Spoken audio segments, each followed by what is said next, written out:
Viktor Petrov, a name whispered in Kiev's underworld, was a shadow, a presence that few could place but all feared. Known only to a select few by his enigmatic alias, Shadow Ledger, Petrov never sought the limelight, yet his influence loomed larger than that of many notorious criminals who had come before him. His story is one of calculated stealth and cold precision, a man who wove his power through the fabric of Ukraine's criminal landscape, largely untouched and unseen by the public eye. His name might not have been on the tips of everyone's tongues, but the ripples of his actions were felt by those who dared cross his path. To the average citizen of Kiev, Viktor Petrov was a ghost. He blended into the city like a shadow against the crumbling facades of post-Soviet Ukraine, his every move deliberate, his presence barely discernible. But beneath the calm exterior, Petrov had built an empire, one that flourished in the shadows of the country's growing political and social unrest. This was a man who saw opportunity where others saw only chaos. The fall of the Soviet Union in 1991 left Ukraine in disarray, its economy in ruins, its streets teeming with desperation. But to Petrov, the turmoil was fertile ground for someone with his sharp intellect and unyielding willpower. The collapse of the old order presented a unique opportunity, one that many others seized upon by using violence and intimidation, but Petrov did something different. He didn't need to raise his voice to command attention, he understood the power of subtlety, the weight of control without confrontation. His rise was never marked by public spectacle or media coverage. There were no headlines announcing his ascension or exposing his dealings. Instead, his reputation spread quietly, carried by hushed conversations in smoke-filled rooms and whispered discussions in dark alleys. Petrov understood the delicate balance between power and invisibility. He worked behind the scenes, a shadow whose reach stretched across Kiev like an invisible web, controlling businesses, politicians, and criminal enterprises without ever revealing the full extent of his empire. Few knew how deeply his influence ran, and even fewer were brave enough to challenge him. In the dimly lit corridors of the criminal world, Viktor Petrov's name was spoken with reverence and fear. He was the man who controlled the books, an expert in the financial flows of the underworld, a master at laundering money, orchestrating deals, and ensuring his empire ran smoothly without drawing unwanted attention. His ability to manipulate the system was unparalleled. He understood that true power didn't lie in brute force or loud declarations, but in the quiet, calculated movements that went unnoticed until it was too late. Petrov's world was one where everything had its price, and everyone had their role to play, whether they knew it or not. But even the most elusive of figures can never remain hidden forever. Despite his efforts to keep his dealings shrouded in secrecy, Viktor Petrov's rise didn't go unnoticed by those who lived on the fringes of Kiev's underworld. He had enemies, rivals who watched him from the shadows, waiting for any sign of weakness. In the criminal world, there were no allies, only temporary alliances and fragile trust. Petrov's careful maneuvers were a constant reminder to those who opposed him that they were playing a dangerous game. He had no room for mistakes, no tolerance for failure. But even he couldn't avoid the inevitable. The time would come when the shadows he had woven his empire in would begin to close in around him.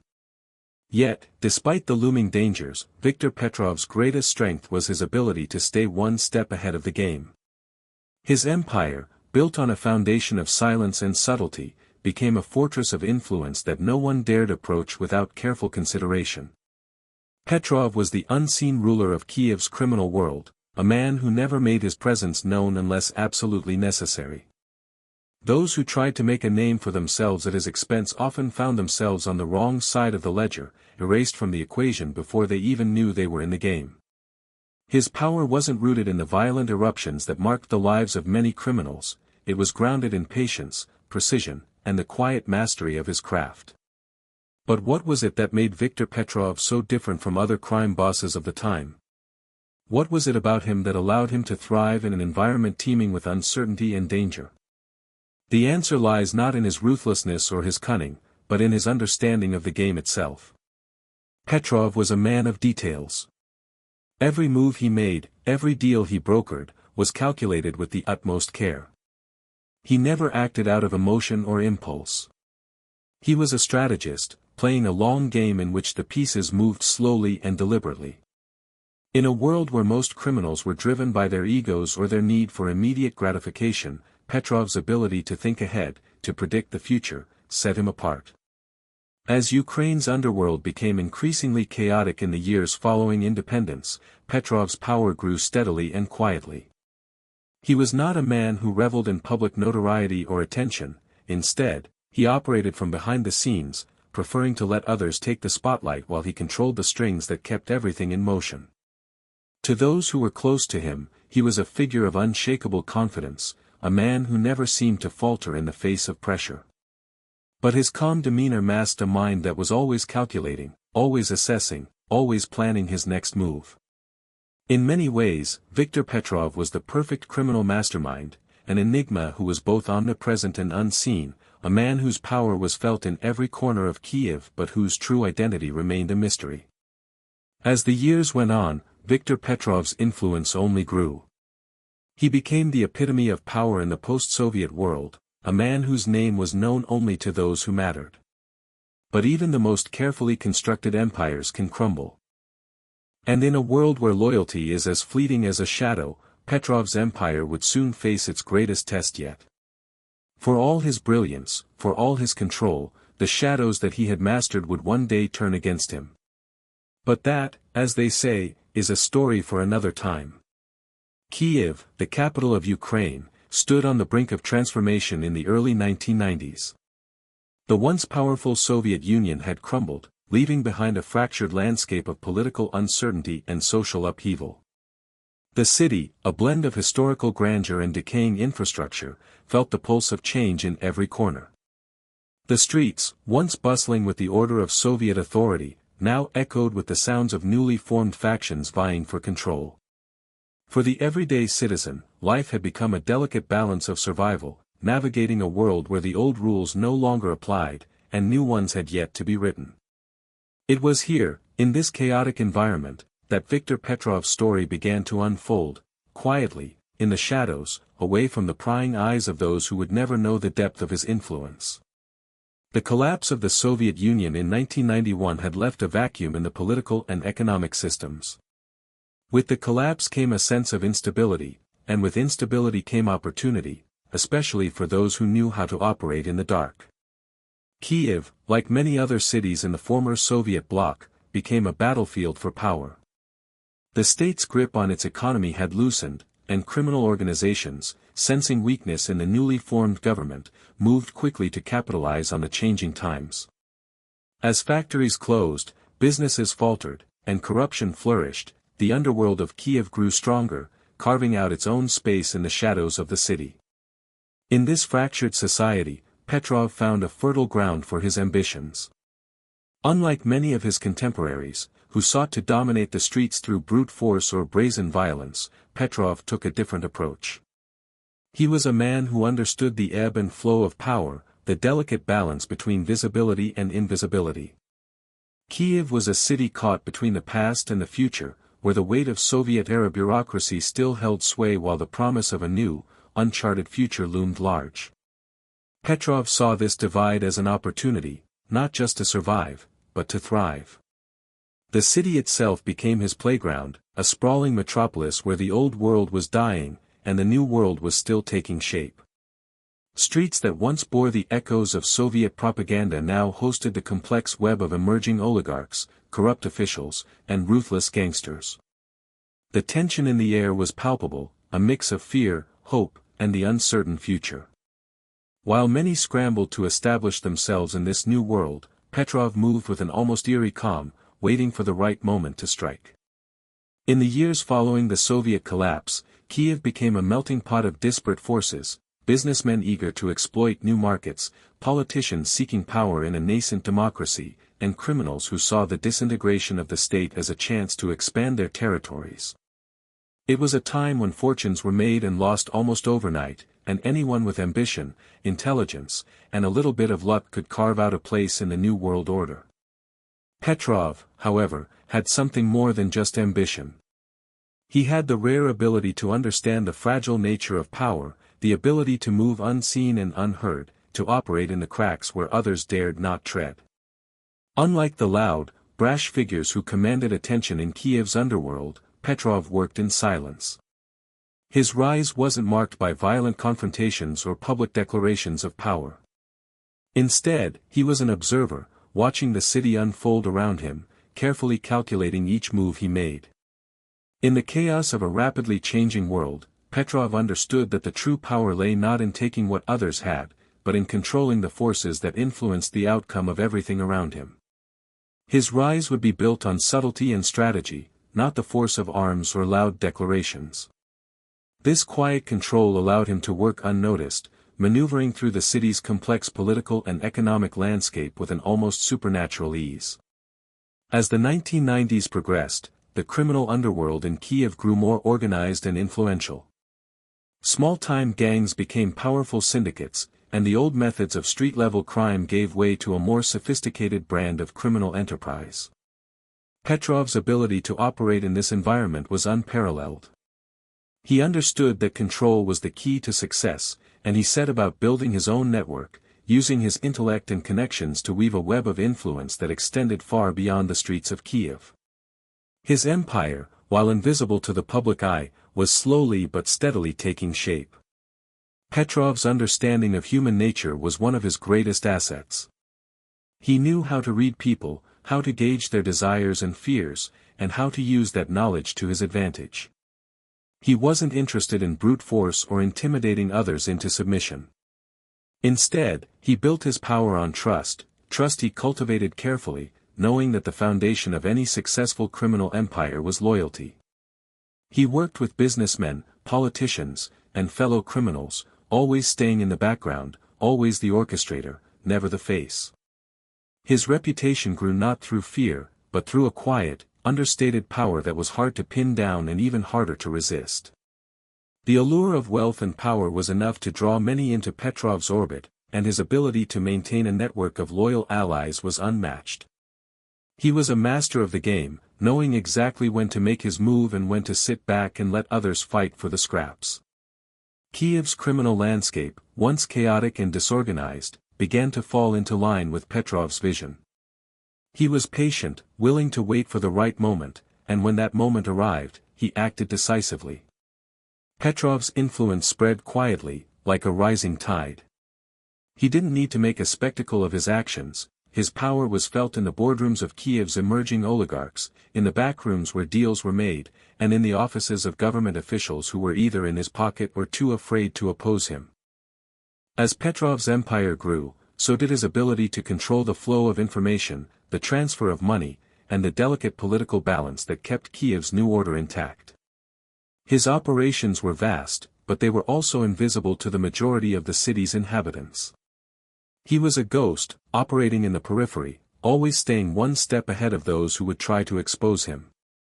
While Kiev was reshaping itself in the aftermath of the Soviet Union's collapse, Viktor Petrov was already several steps ahead, laying the groundwork for his future empire. The city may have been teetering on the edge of uncertainty, but Petrov saw only possibility. In the chaos, he found his chance to rule, not through force, but through control, intelligence, and a quiet, unwavering presence that would come to define the man known only as Shadow Ledger. Viktor Petrov's early criminal endeavors were far from dramatic.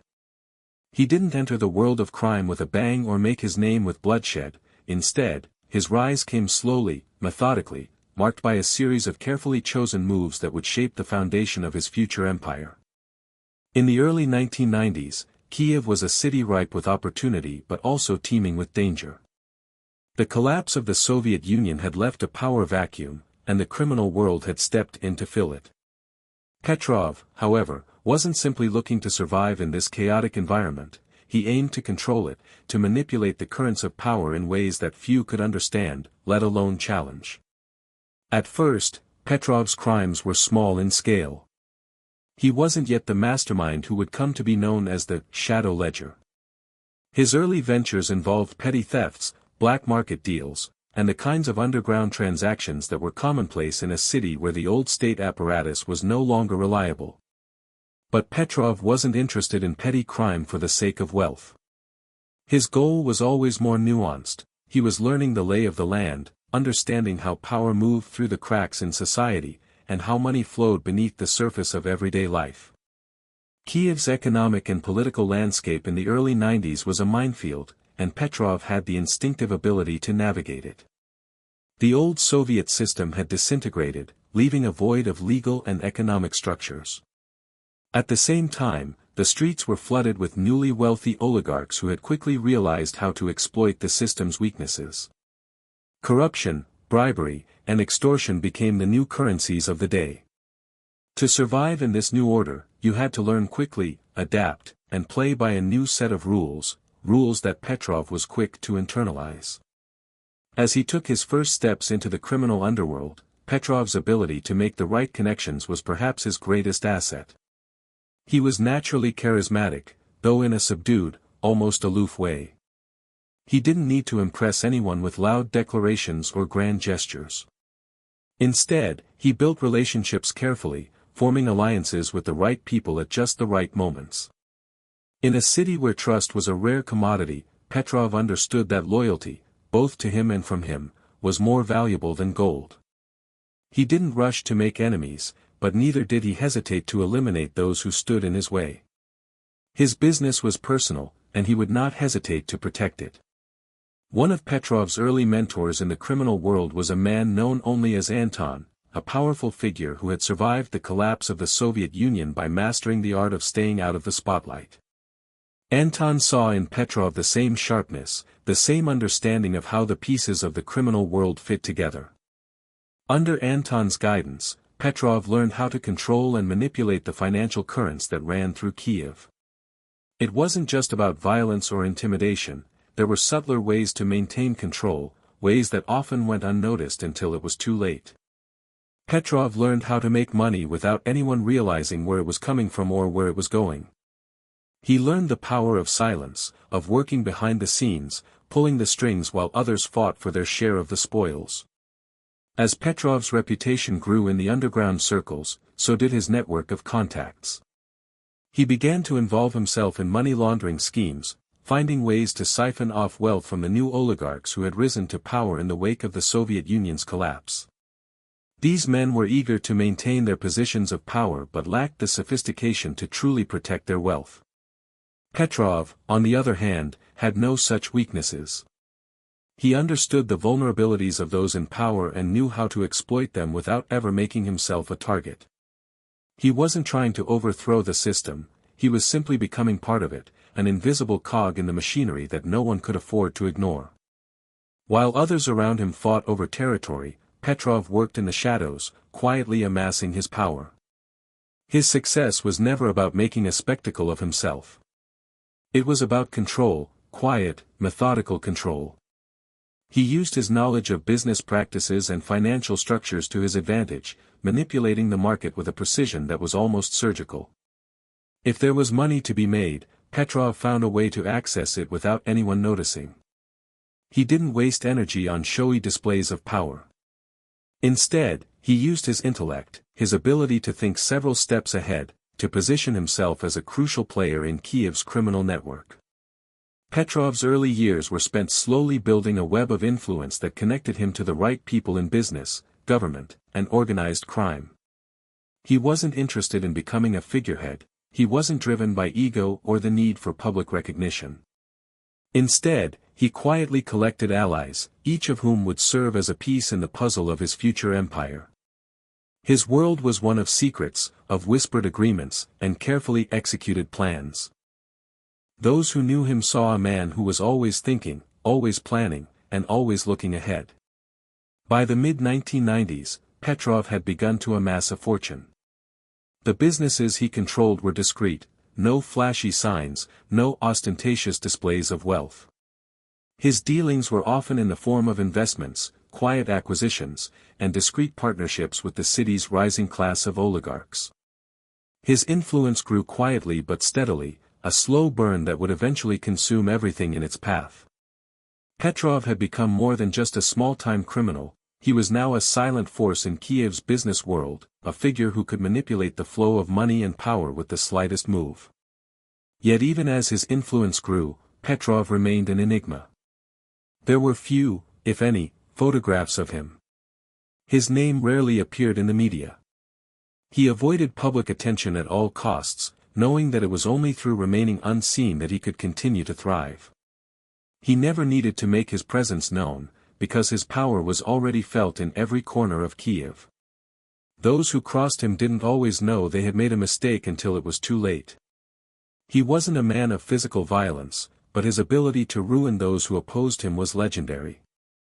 His victims often vanished into obscurity, their businesses disintegrating, their reputations ruined, without anyone knowing exactly why.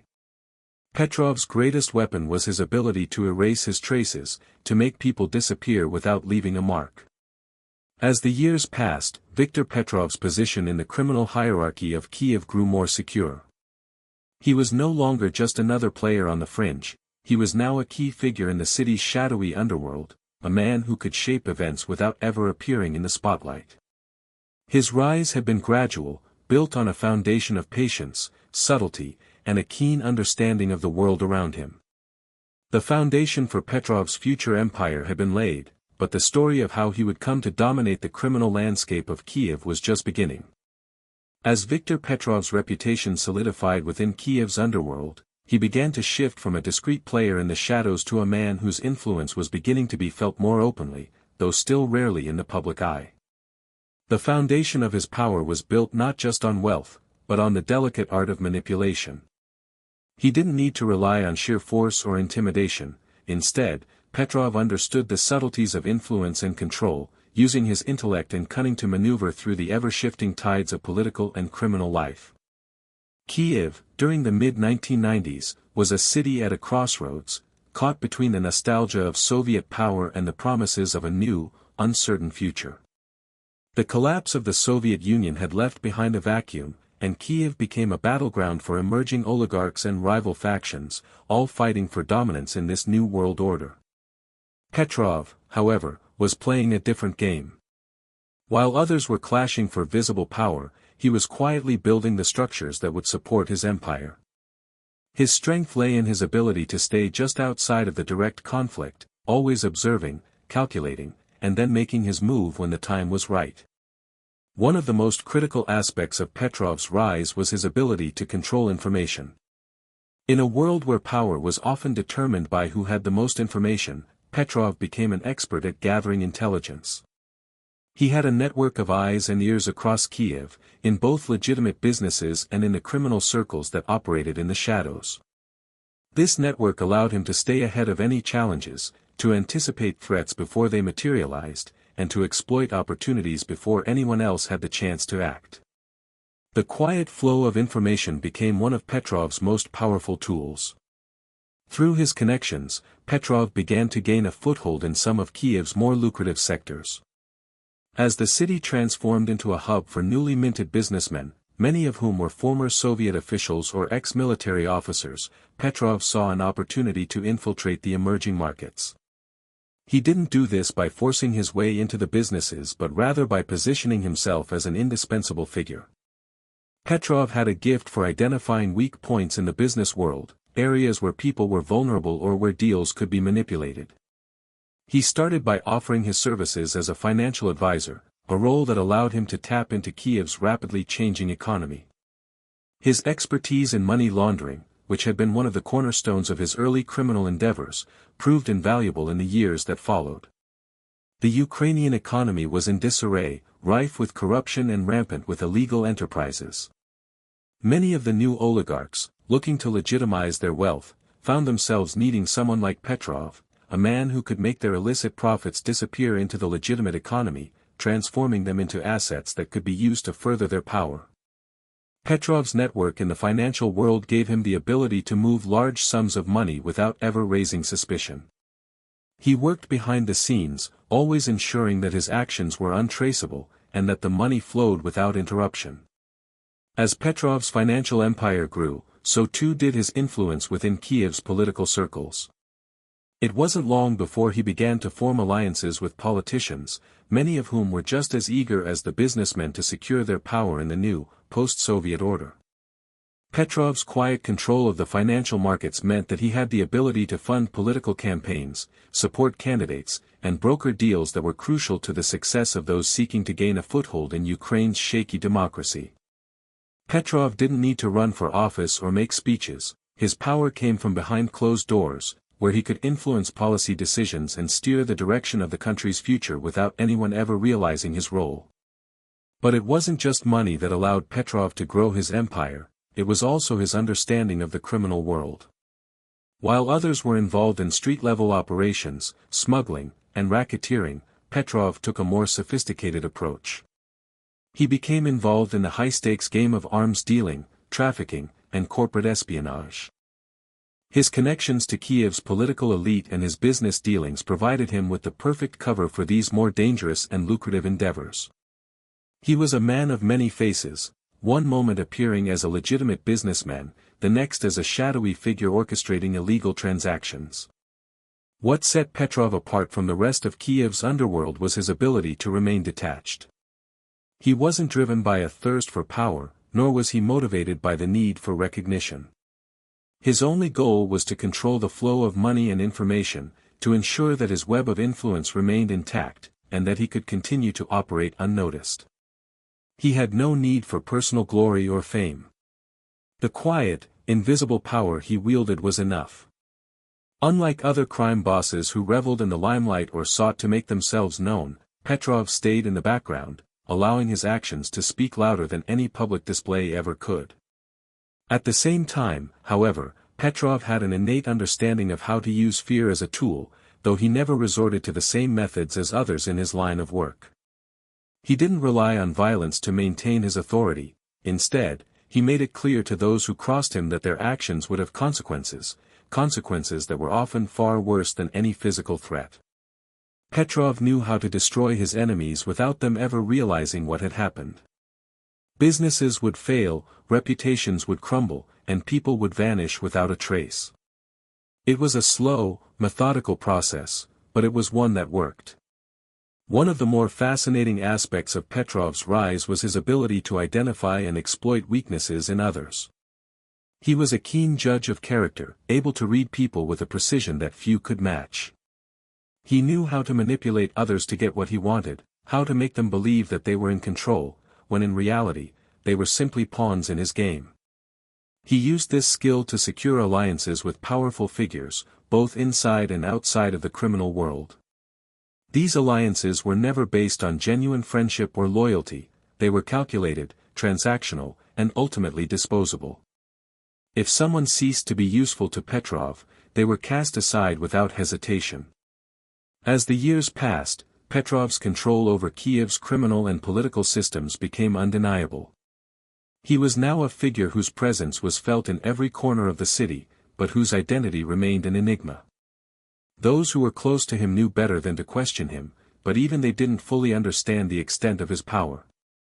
Petrov's empire, built on silence, subtlety, and a sharp understanding of human nature, was now firmly in place. And yet, as his influence grew, so too did the risks. The more power he accumulated, the more enemies he made, and the more fragile his carefully constructed world became. In the game of power, nothing ever stayed constant. Petrov knew that better than anyone, and he was always one step ahead, calculating his next move before anyone else even realized there was a game being played. As Viktor Petrov's influence expanded across Kiev, so too did the complexity of his operations. By the late 1990s, he had solidified his position not just in the criminal world but within the very fabric of the city's political and economic systems. However, as his network grew, so did the dangers that came with it. Power, in its most covert form, was fragile, and Petrov knew that the more control he amassed, the more eyes would be watching, whether with curiosity or with envy. The underworld and political elites that had once been his allies were now potential threats. Each move he made could have unintended consequences. This was a period of constant tension, a delicate balancing act between maintaining power and avoiding the collapse of the empire he had so carefully crafted. Kiev, in the final years of the 1990s, had become a city marked by contradictions.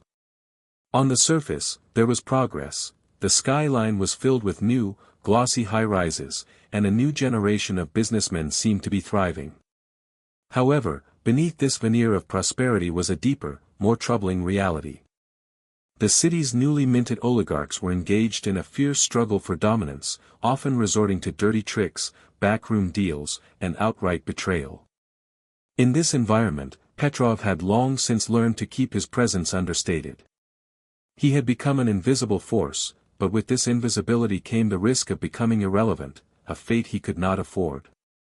It was during this time that Petrov's most significant challenge would emerge, though it didn't come from the expected source. As he solidified his control over Kiev's financial and political machinery, the rising influence of a competing faction within the criminal world began to pose a serious threat. These weren't the usual street-level thugs or rival gangs that Petrov had once outmaneuvered. This new threat came in the form of another shadowy figure, a businessman turned mobster known as Leonid the Bull Ivankov. Ivankov, a former Soviet military officer with connections to the Russian mafia, had set his sights on Kiev's wealth, and unlike Petrov, he was willing to use force to claim it. The Bull was a man who believed in brute strength and intimidation, qualities that Petrov had long ago outgrown. While Petrov had built his empire through strategic alliances and careful maneuvering, Ivankov relied on violence and fear. Ivankov's rise had been rapid. He had amassed a following of loyal, ruthless individuals who were willing to do anything to help him expand his influence. In contrast to Petrov's quiet, almost invisible methods, Ivankov made a spectacle of himself, challenging anyone who dared to oppose him. His ability to intimidate local businessmen and politicians gave him an edge, but it also made him a prime target for Petrov's subtle form of retaliation. Petrov understood the danger Ivankov posed, but he knew that to confront him directly would invite chaos, so he chose a different path. He would outsmart him. In the early days of this new rivalry, Petrov took his time.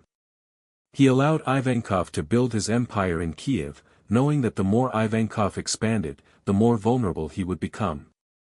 Petrov's long game was one of patience, waiting for the cracks in Ivankov's operations to appear. Meanwhile, Petrov began quietly undermining his rival's alliances. He planted seeds of doubt in Ivankov's closest allies, sowing distrust without ever having to make an open move. His methods were subtle, almost invisible, and they worked to perfection. One of Petrov's key strategies was to focus on the politicians who had been lured into Ivankov's web. These were men and women who sought to use the criminal world to advance their own political careers. They had partnered with Ivankov, believing they could control him, but Petrov knew that such partnerships were always fragile. Slowly but surely, Petrov worked to isolate Ivankov politically.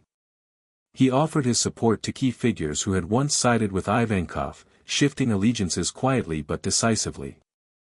Petrov's charm, subtlety, and knack for making the right people feel important allowed him to gather support from politicians who had once thought of Ivankov as a necessary evil. Petrov wasn't interested in controlling these individuals directly. Instead, he subtly maneuvered them to weaken Ivankov's grip on power.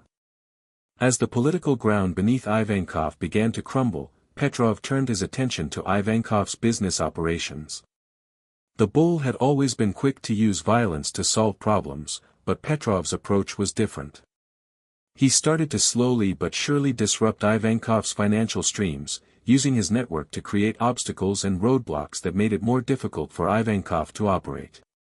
The key to Petrov's strategy was to make Ivankov's success seem like bad luck rather than sabotage.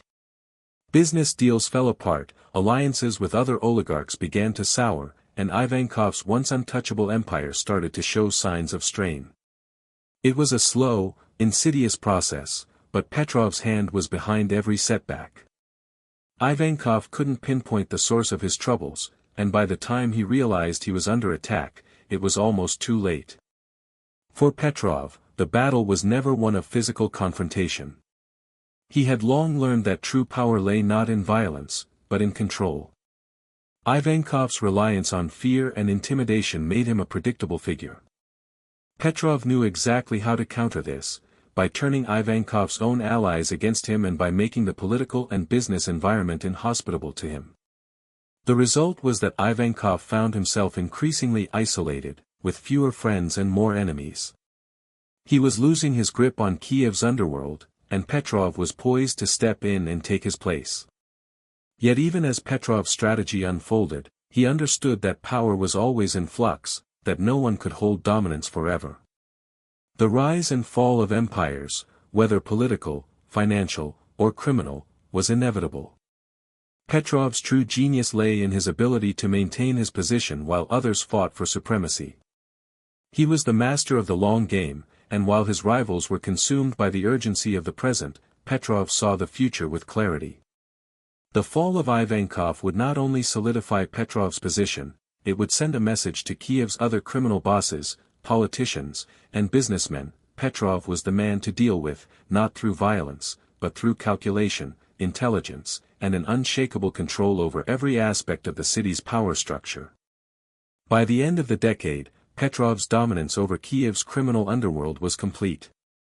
The bull, whose empire had once seemed untouchable, had been reduced to a shadow of his former self. Petrov had won, but unlike other criminals who celebrated their victories with showy displays, he quietly reinforced his position, always staying one step ahead of potential threats.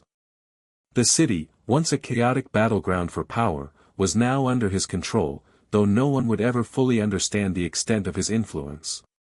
In the end, Petrov's success was a testament to his understanding of power as something invisible, a force that didn't need to be flaunted, but instead quietly and efficiently held sway over every aspect of life in Kiev. As the years passed, Viktor Petrov's operations began to extend beyond Kiev, touching the edges of other cities and even foreign territories. His vast network of alliances, built on years of careful maneuvering, allowed him to establish a quiet, almost invisible dominance that stretched well beyond Ukraine's borders. Petrov's ambition was never about immediate fame or explosive power, it was about control, and with control came the ability to shape events on his own terms, from the shadows. By the turn of the millennium, Petrov had begun to position himself as a key player in the increasingly lucrative global black market. While his influence in Kiev was secure, he understood that to truly secure his position and wealth, he needed to diversify. The financial crisis of the late 1990s had left many international markets in turmoil, and this presented Petrov with a golden opportunity to further entrench himself within the global criminal elite. His skill in navigating financial institutions, laundering money, and building business empires from the shadows was unparalleled, and he recognized that with the right alliances, he could expand his empire exponentially. One of Petrov's key strategies was his involvement in the arms trade. The global market for weapons, particularly in Eastern Europe and parts of the Middle East, was rife with opportunity. Petrov, who had built a reputation for being both clever and cautious, was able to enter this world with relative ease. Unlike his more brazen rivals, he took the time to understand the complexities of this dangerous market. Arms dealing was a high-risk game, one that required an intimate understanding of politics, international law, and the unstable regions where these weapons would ultimately end up. Petrov approached it with a calm and methodical demeanor, always working through intermediaries and never leaving a trace that could lead back to him. The weapons trade allowed Petrov to further solidify his financial power, but it also exposed him to risks that he had carefully avoided in the past. In this new arena, the stakes were higher, the enemies more ruthless, and the consequences more severe. To manage these risks, Petrov turned to his most trusted allies, those who had been with him since the early days of his rise. These individuals were not just loyal, they were highly skilled and knew how to operate in environments where discretion was paramount. With them by his side, Petrov was able to navigate the treacherous world of international arms deals, securing massive profits while keeping his own hands clean. Alongside his involvement in the arms trade, Petrov's network grew in influence within the world of organized crime syndicates. As a result of his strategic positioning and the way he had built his empire, Petrov became a key connector between different factions, both inside and outside of Russia, and across Europe. He became an intermediary, facilitating deals, making connections, and ensuring that rival factions didn't clash with each other. His power lay in his ability to remain neutral, to play both sides against the middle, and to profit from conflicts without directly involving himself in them. This skill set made him invaluable to other crime bosses, who sought out his expertise in brokering peace or fueling rivalry where it suited them. Despite the growing influence of his network, Petrov remained cautious. He understood that, in the world he occupied, one misstep could lead to a downfall. His calm demeanor, while often perceived as a sign of indifference, was actually a carefully cultivated strategy. He knew that attention was a dangerous thing, and while his operations were vast, he had worked hard to ensure that no one person could ever fully trace the full extent of his dealings. The fact that so few knew who Viktor Petrov truly was, even among his closest allies, was a testament to how carefully he had constructed his web of influence. His reputation grew, but it was not built on grand gestures or public displays. Instead, Petrov's power was rooted in his ability to quietly control and manipulate the flow of resources and information in a way that left others unaware of the depth of his reach. Yet, despite the caution he exercised, Petrov couldn't avoid the inevitable complications that came with his line of work. As his empire expanded, he found himself dealing with new kinds of challenges, rivals who were not as easily outwitted, more aggressive law enforcement agencies, and, most dangerous of all, the changing political climate.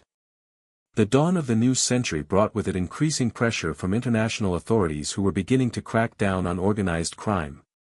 Petrov had always been a master at avoiding detection, but the international community was beginning to pay more attention to Eastern Europe, and Petrov knew that the time might come when his operations would no longer be able to remain hidden in the shadows. In this new era, Petrov's ability to adapt became even more critical. He had built his empire on secrecy, but now, secrecy was becoming harder to maintain. Petrov's wealth and influence had brought him into the sights of several powerful figures within both the political and criminal worlds. He knew that to survive, he would need to continue playing the long game, anticipating the moves of his rivals and staying one step ahead of law enforcement.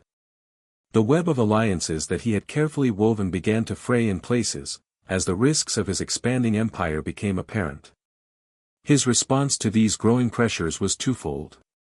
First, he turned inward, strengthening his internal operations and making sure that his closest associates were fully aligned with his vision. Petrov was ruthless when it came to loyalty, and those who did not fall in line were either discarded or neutralized. His control over his inner circle became even more absolute.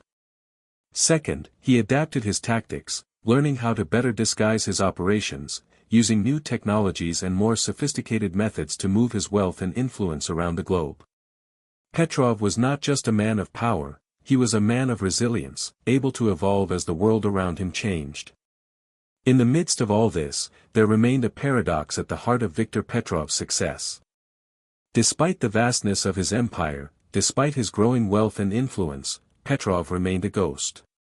He had no desire for the public eye or for grand recognition.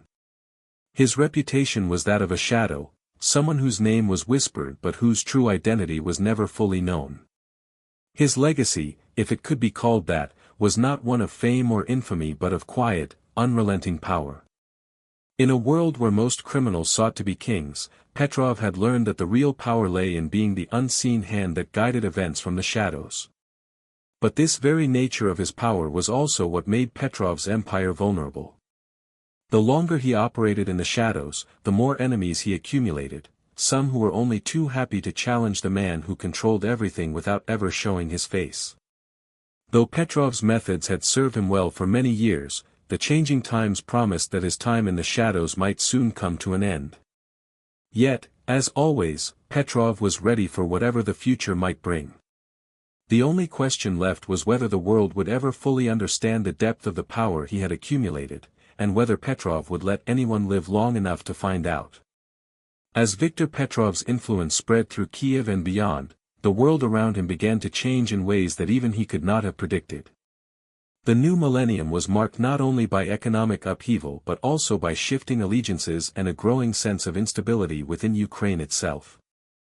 The country, once part of the Soviet Union, was grappling with its newfound independence, and while some saw it as a time of hope and possibility, others, like Petrov, saw it as a moment ripe for exploitation. Kiev, in particular, had become a city of opportunity and danger, a place where the lines between politics, business, and crime had become increasingly blurred. Petrov, always a shrewd observer of the landscape, knew that the shifting political tides would require him to adapt if he wanted to maintain his grip on power. The government was weak, fragmented, and often distracted by internal strife. Corruption was rampant, and many politicians were open to bribery, making it relatively easy for someone like Petrov to work his way into the political process without attracting too much attention. He knew how to pick the right people, those who would be willing to overlook the ethical and legal boundaries in exchange for power, money, or influence. However, as his influence grew, so did the challenges that came with it. There were factions within the Ukrainian government that began to recognize the threat Petrov posed, especially as he grew closer to the oligarchs who controlled much of the country's wealth. It wasn't just Petrov's criminal empire that was of concern, it was the fact that he was amassing power in the form of wealth, connections, and political sway. In a country where political power was often gained and lost through covert deals, Petrov's ability to control the flow of resources made him a significant player. In response to these growing threats, Petrov deepened his alliances with the political elite, ensuring that key figures in Ukraine were firmly in his corner. He invested in media outlets, ensuring that his interests were always represented in the public narrative. He forged deeper ties with the law enforcement community, ensuring that his operations went unnoticed or were dismissed as insignificant. Petrov's ability to influence and control the flow of information in Kiev was one of his greatest assets. He used this power to manipulate the political system from within, pushing forward his own agenda while keeping his rivals at bay. Despite his success, Petrov was always aware of the dangers of overextending himself. His influence, while vast, was still vulnerable. The key to his longevity lay in maintaining a delicate balance, ensuring that his rivals were never able to unite against him, while also avoiding any unnecessary attention from law enforcement or political authorities. For this reason, Petrov often worked behind the scenes, using intermediaries to carry out his will while keeping his own name out of the spotlight. His ability to remain in the shadows, never fully revealing his hand, was a significant factor in his continued success. However, as his empire grew, so too did the threats to his position. New players began to enter the game, individuals who were not afraid to use violence and intimidation to achieve their goals. One such individual was Andrei, the Hammer, Kovalenko, a former soldier with ties to the Ukrainian military and a brutal reputation. Kovalenko had built a criminal empire in the eastern part of Ukraine and was rapidly expanding his reach into Kiev. Unlike Petrov, Kovalenko was a man who preferred direct action, he believed in using force to achieve his objectives, and he was not afraid to challenge Petrov's dominance. The rise of Kovalenko represented a direct challenge to Petrov's carefully constructed empire. While Petrov had made his fortune through strategic alliances and subtle manipulation, Kovalenko was willing to engage in bloody turf wars to carve out his place in the underworld. The conflict between these two men was inevitable, but Petrov was not one to rush into battle. Instead, he took a more calculated approach, watching Kovalenko's moves from a distance, studying his weaknesses, and waiting for the right moment to strike. For Petrov, this was a familiar pattern. Throughout his rise, he had learned the value of patience and precision. He understood that the most dangerous enemies were not those who acted recklessly, but those who took their time, biding their time until they could execute their plans with flawless precision. Kovalenko, though dangerous, was ultimately predictable. His reliance on brute force and violence made him less flexible than Petrov, who had learned to operate in the shadows, controlling events without ever having to engage directly. In the early stages of their rivalry, Petrov focused on undermining Kovalenko's alliances. Kovalenko's rise had been built on intimidation and fear, and many of his allies were loyal only as long as the money and power flowed. Petrov, knowing this, quietly began to sow discord within Kovalenko's ranks. He approached some of Kovalenko's key allies, offering them better deals or subtly turning them against their leader. Petrov's ability to make people feel that they were making the right decision by siding with him was one of his greatest strengths. He didn't need to force people into submission, He simply made them believe that being on his side was the smartest move they could make. At the same time, Petrov quietly worked to strengthen his own position, making sure that his businesses were flourishing and his political connections were secure. He expanded his influence into new sectors of the economy, including real estate, natural resources, and finance. He knew that the key to maintaining his power was to have control over every facet of the economy. He cultivated relationships with the key players in these industries, ensuring that his interests were always protected, even as new challenges emerged. The battle between Petrov and Kovalenko came to a head one fateful night in 2001, when Kovalenko made the mistake of directly confronting Petrov. He had grown frustrated with the constant undermining of his operations and believed that the only way to gain control of Kiev was to eliminate Petrov once and for all. The confrontation was swift and brutal, but it was also highly orchestrated. Petrov's men, operating under the guise of a rival gang, ambushed Kovalenko's men in a series of well-planned attacks. By the time the dust settled, Kovalenko's empire was in ruins, and Petrov had emerged victorious once again. The fall of Kovalenko was a significant victory for Petrov, but it also marked a turning point.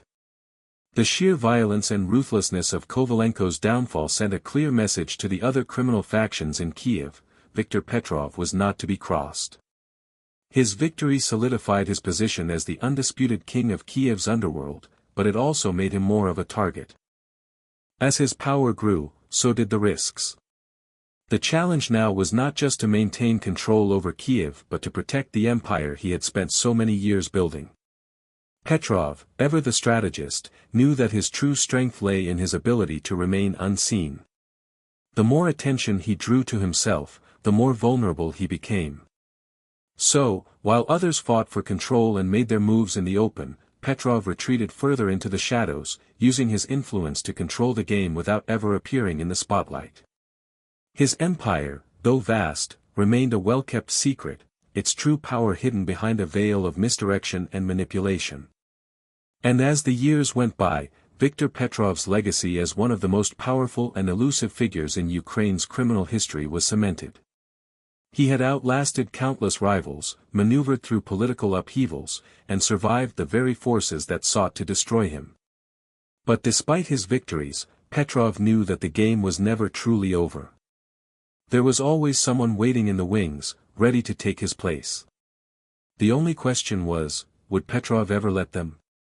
As Viktor Petrov continued to consolidate his power across Ukraine, the next phase of his empire was marked by a sharp shift in the methods he used to maintain his dominance. While his earlier rise had been built on subtlety, manipulation, and careful networking, the increasing pressure from rival factions and government authorities forced him to adapt once more. Petrov's growing wealth and influence had made him a target, not only for local crime bosses but for international law enforcement and even foreign intelligence agencies who had started taking a keen interest in his activities. The game had changed, and Petrov knew that the time had come to shift tactics. The mid-2000s saw the emergence of new criminal challenges in Eastern Europe, as old alliances fractured and new players entered the scene. One of these new players was Igor, the Iron Fist, Kovalchuk, a ruthless crime boss from Odessa who had made a name for himself by taking over the lucrative smuggling routes along the Black Sea. Kovalchuk's brutal tactics and his ability to control the region's ports presented a significant challenge to Petrov, who had long relied on the smooth operation of smuggling rings to fund his business ventures. Though Kovalchuk was not yet a direct threat to Petrov's power in Kiev, his growing influence in the south was a danger that could not be ignored. Petrov knew that it was only a matter of time before Kovalchuk would make a move to expand into Kiev and challenge his dominance. Rather than waiting for that confrontation, Petrov decided to take proactive measures. He began investing heavily in the arms smuggling business, a sector that Kovalchuk had been involved in but which Petrov had largely stayed away from in the past. By entering this market, Petrov could ensure that he had a stake in the trade routes that Kovalchuk was beginning to control, thereby keeping the Odessa boss in check. However, Petrov's entry into arms smuggling came with its own set of risks. The weapons trade, while highly profitable, also carried the possibility of drawing unwanted attention from international authorities, especially the United States and European law enforcement agencies. Petrov, ever the tactician, knew that this could be his most dangerous move yet. He had to ensure that his involvement in this new venture remained completely covert, so he turned to his trusted network of contacts in the international arms trade. These were individuals who operated in the shadows, working with various governments and rogue states, far removed from the prying eyes of the law. As Petrov's arms network expanded, his influence grew even further. He made strategic moves to ingratiate himself with key figures in the Ukrainian government, as well as politicians from Russia and other former Soviet states. These connections proved invaluable when Petrov faced increased scrutiny from law enforcement. With the right people in his corner, Petrov could make sure that any investigations into his operations were quietly dismissed or redirected. His ability to work within the political system without ever revealing himself was one of the keys to his continued success. Despite his expanding empire and the strategic alliances he had built, Petrov was not immune to the growing turbulence in Ukraine.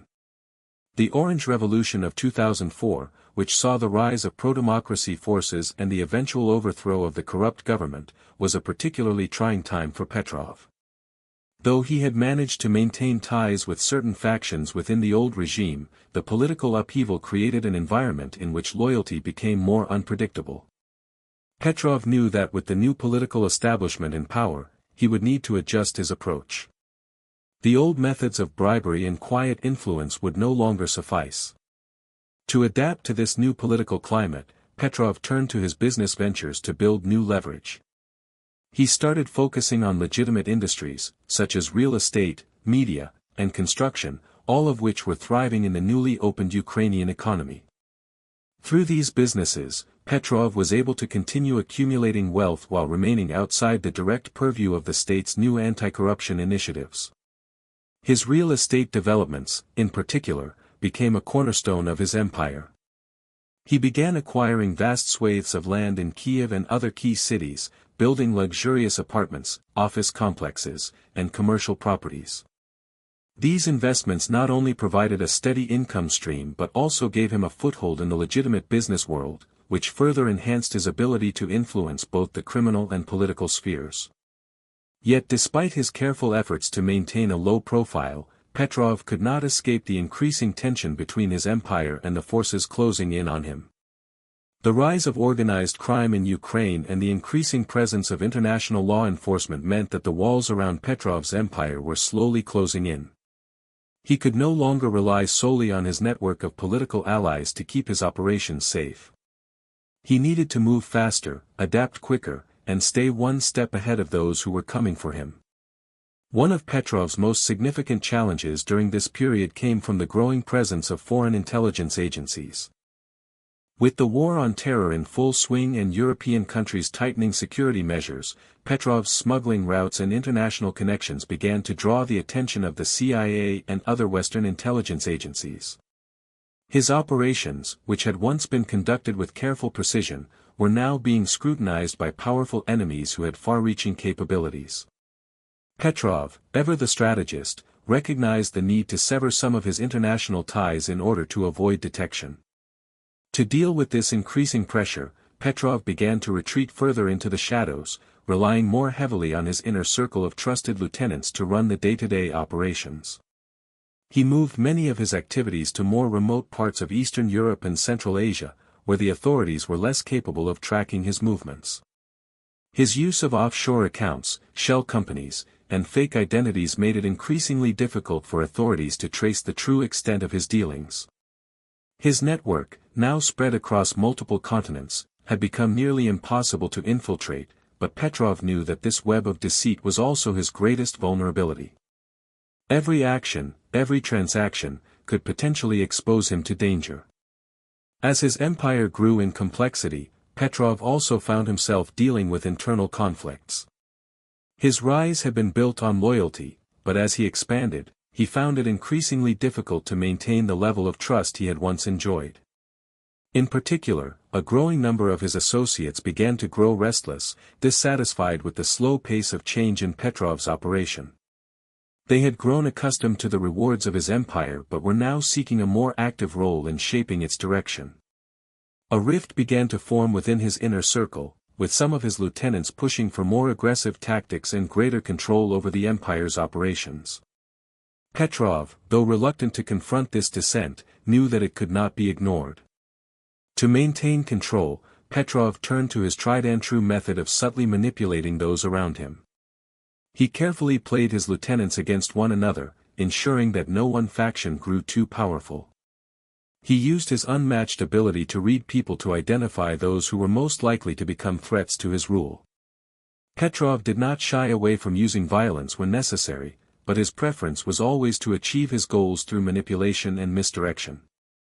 For Petrov, the real power lay in making others believe that they were in control, when, in reality, he was the one pulling the strings from behind the scenes. Through these calculated moves, Petrov was able to maintain his hold on power, but the strain was beginning to show. The empire he had built, so carefully constructed over the years, was starting to show cracks. His rivals were becoming more aggressive, his associates more discontented, and the law enforcement agencies more determined to bring him down.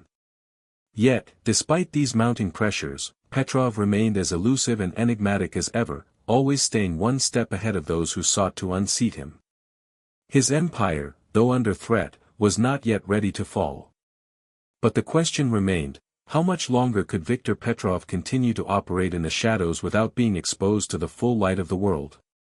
As Viktor Petrov's grip on the criminal empire grew stronger, so did the complexities of maintaining that power.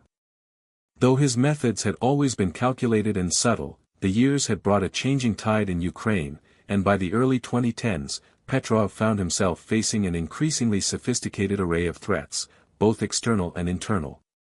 His greatest challenge wasn't the rival factions in Ukraine or the pressure from international law enforcement, but the shifting landscape of global geopolitics that now put his operations under constant scrutiny. With the rise of digital surveillance, international cooperation between police forces, and heightened awareness of organized crime, Petrov's empire, which had once thrived in the shadows, was now slowly being exposed to the harsh light of the outside world. One of the most pressing threats Petrov faced during this period was the increased cooperation between Ukrainian and Russian law enforcement agencies.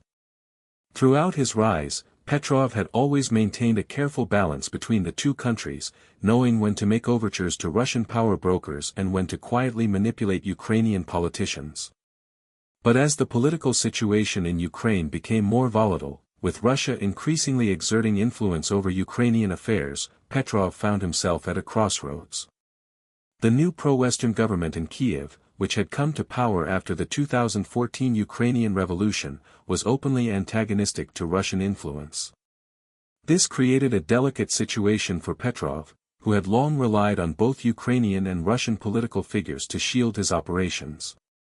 The overthrow of President Yanukovych in 2014 sent shockwaves throughout the country, and with it, a wave of political instability.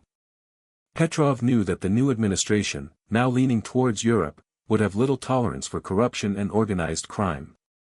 The Euromaidan protests and the subsequent annexation of Crimea by Russia shifted the landscape dramatically.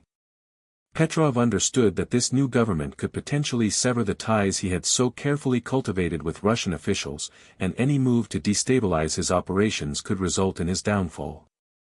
However, despite the turbulence, Petrov remained calm, calculating that this was yet another challenge he would have to weather.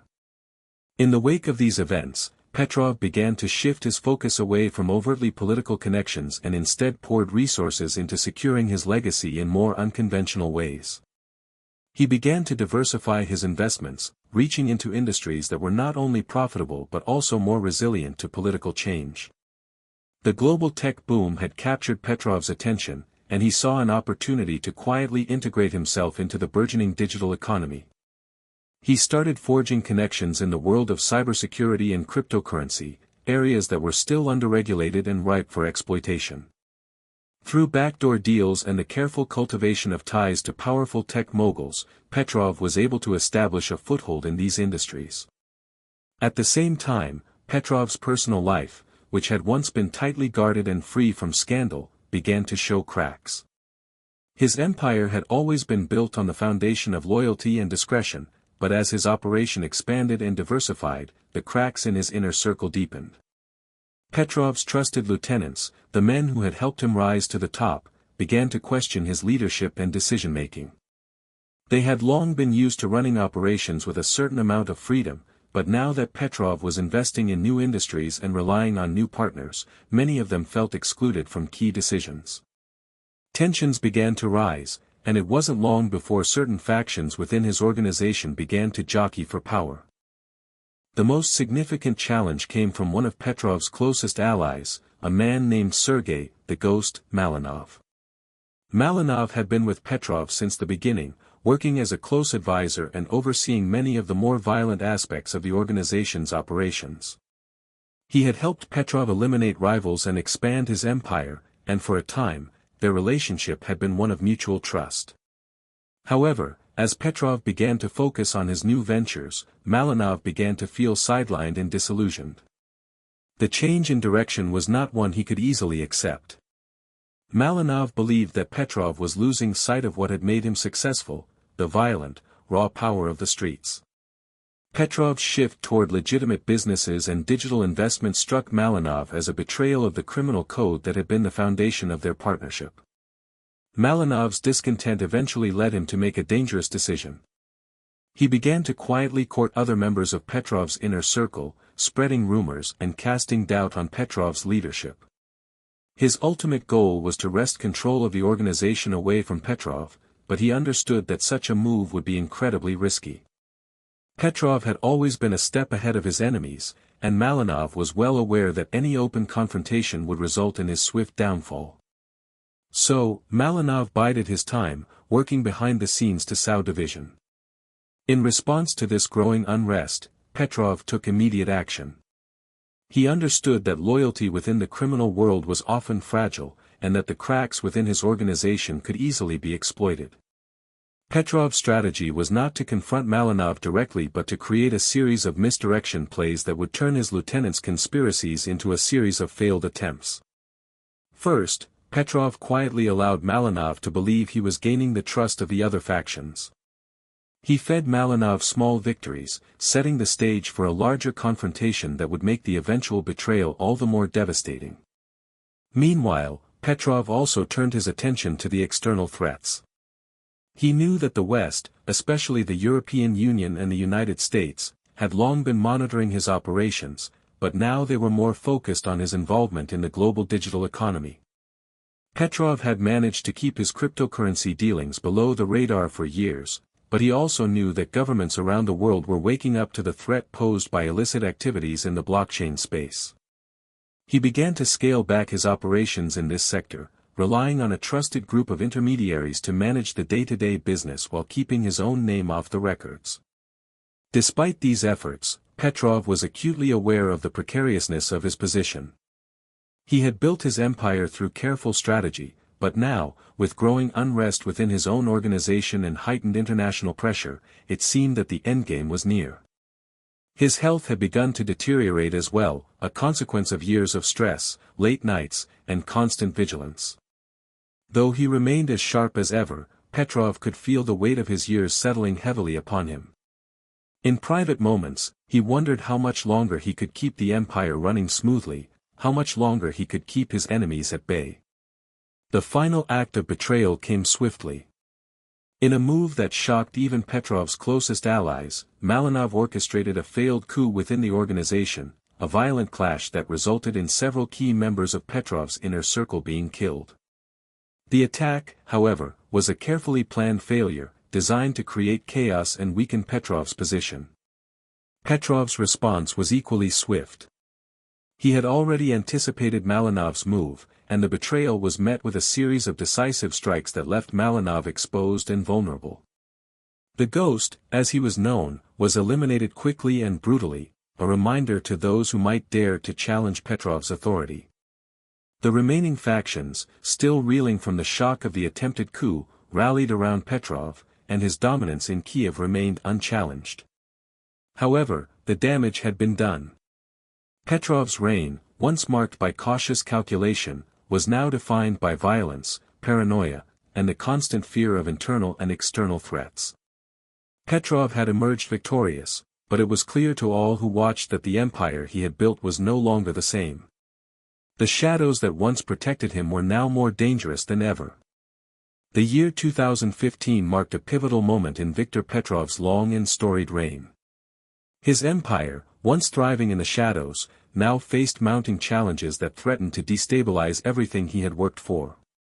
Despite his remarkable ability to adapt and outwit his rivals, Petrov could feel the ground beneath him shifting. The political climate in Ukraine had changed drastically, and international law enforcement agencies were beginning to close in on his operations.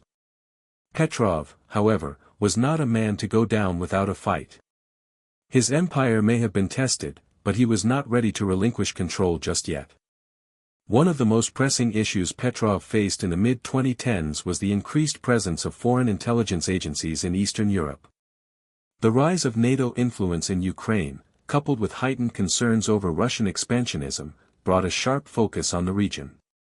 This shift in geopolitics meant that Petrov's operations were now under the microscope of Western intelligence agencies, particularly the CIA and MI6. Their growing interest in his network, especially his involvement in arms smuggling, money laundering, and cryptocurrency operations, forced Petrov to adopt even more sophisticated methods of evasion. Petrov had always operated with a certain level of discretion, but now, he had to become more elusive than ever. He realized that his usual methods, using corrupt politicians and local law enforcement to shield his activities, were no longer sufficient. With the international community ramping up its efforts to curb criminal syndicates, Petrov knew that the next chapter in his story would require him to pivot once again. In this new era, his ability to control his criminal empire from the shadows would be tested as never before. In response to this pressure, Petrov began to distance himself from his traditional operations. The arms smuggling routes, once the backbone of his business, were becoming too high-profile. The Ukrainian government, now more firmly aligned with the West, had begun cracking down on illicit arms sales, and Petrov's shipments were increasingly at risk of being intercepted. In addition, the European Union's growing presence in the region meant that Petrov's international smuggling routes were now under scrutiny.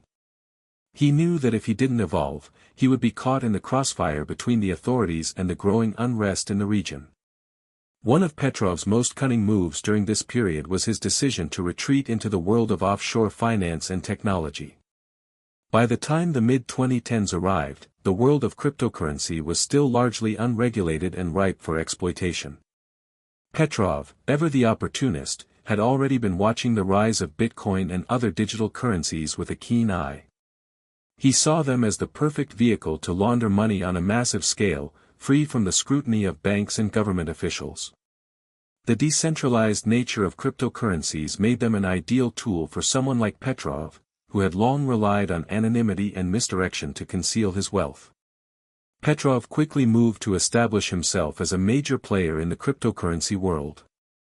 Through a network of intermediaries and tech experts, he set up a series of shell companies that allowed him to funnel illicit funds into digital currencies. With his vast international network, he was able to hide his digital transactions behind layers of encryption and blockchain technology. To further obscure his involvement, he placed his holdings in cryptocurrencies into a variety of anonymous digital wallets, which he accessed through multiple layers of proxies. While his transition into the digital realm helped him stay ahead of law enforcement, it also brought a new set of risks. Cryptocurrencies were still a volatile market, and Petrov had to carefully monitor fluctuations in value. He could not afford to lose significant sums of money on bad investments. In addition, as the popularity of cryptocurrencies grew, so did the scrutiny surrounding them. Petrov understood that it was only a matter of time before the authorities caught up with him. In fact, by 2016, European law enforcement agencies had begun investigating the use of digital currencies in criminal enterprises, and Petrov's name began to surface in their databases. Despite these growing risks, Petrov remained confident in his ability to navigate the changing landscape. He leaned on his network of trusted allies, many of whom had expertise in the digital world. One of his closest confidants during this time was a brilliant hacker named Maxim "Zero" Orlov, who had once worked for a top-tier cybersecurity firm in Moscow. Orlov had been an invaluable asset, helping Petrov maintain the integrity of his digital operations and staying one step ahead of investigators. Through Orlov's connections, Petrov was able to access the most cutting-edge encryption technologies, which kept his digital operations out of the reach of law enforcement. However, Petrov's increasing involvement in the world of digital finance wasn't without its drawbacks. As he delved deeper into cryptocurrency, he began to encounter new, unforeseen challenges. The first of these was the emergence of rival criminal organizations that were also taking advantage of the unregulated nature of digital currencies.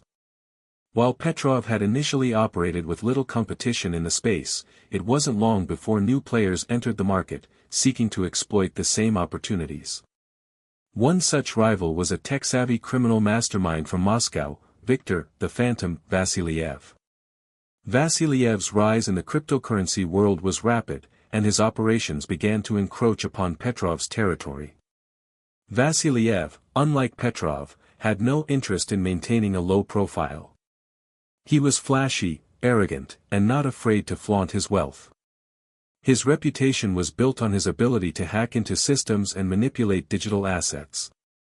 His boldness and unpredictability made him a dangerous adversary to Petrov, who valued caution and subtlety above all else. The two men quickly became rivals in the digital world, and their feud began to spill over into the physical realm. In the spring of 2017, Petrov's worst fears were realized when Vasilyev launched a direct attack on his operations. Using his advanced hacking skills, Vasilyev managed to infiltrate Petrov's network of cryptocurrency wallets, siphoning millions of dollars worth of digital assets into his own accounts. Petrov, though furious, was not one to act impulsively. He understood that rushing into a direct confrontation with Vasilyev could result in disaster.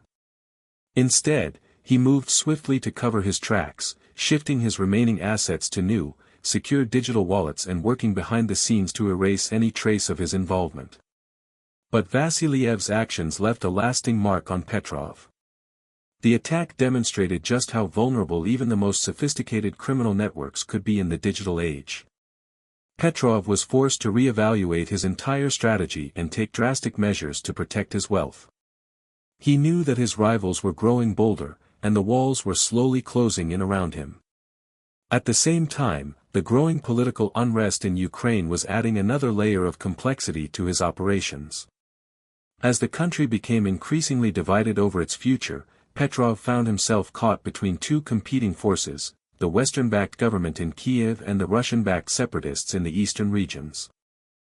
He had always been adept at navigating political tensions, but the shifting alliances made it more difficult to maintain his position of power. Though Petrov had once been able to rely on his political connections to shield his activities, the fractured political landscape in Ukraine meant that no one was truly safe. Petrov's ability to strike deals with both sides had kept him insulated from danger, but now, the unpredictable nature of the conflict meant that alliances could shift overnight. His empire, which had been built on stability and trust, was now facing an uncertain future. In the face of these mounting pressures, Petrov became more secretive and isolated than ever before. He began to retreat into the shadows, relying on a small circle of trusted operatives to handle the day-to-day operations of his empire. He knew that his time in the spotlight was coming to an end, and he had to act swiftly to secure his legacy before the forces that sought to tear him down could succeed. Though his rivals were closing in and the world around him was growing increasingly hostile, Petrov's resolve remained unshaken. He had built his empire through sheer willpower, intelligence, and ruthlessness, and he would do whatever it took to preserve it. But the question remained, with the digital world changing so rapidly, and the political landscape in turmoil, how much longer could Viktor Petrov continue to hold the reins of power? By the time Viktor Petrov entered the year 2018, his empire was not only under threat from the external forces of law enforcement and rival criminal organizations but was also showing signs of internal decay. While Petrov had once been the undisputed leader of the criminal underworld in Ukraine, the landscape had changed. His empire, now sprawling across various illegal industries, cryptocurrency, arms trafficking, money laundering, and even high-end cybercrime, was becoming harder to manage, more volatile, and increasingly exposed to the risk of collapse. Petrov's once unshakable command over his empire was now challenged by a combination of growing internal dissent and external pressures that were steadily eroding his power. The rise of new players in the digital world, such as Victor, the Phantom Vasiliev, had begun to undermine his standing in the virtual space. But it wasn't just his digital empire that was at risk. Petrov's more traditional operations were also faltering, thanks to shifting political dynamics and a crackdown on corruption in both Ukraine and Russia. His ability to sway politicians and law enforcement had begun to wane as authorities ramped up their surveillance, making it difficult for him to operate in the same way he had in the past. The first sign of trouble came from within his own ranks. A series of incidents, minor betrayals, failed deals, and internal power struggles, had begun to shake the foundation of Petrov's criminal network. It seemed that the men and women he had trusted for so long were no longer content to work in the shadows, carrying out his will without question. Now, they were starting to question his leadership.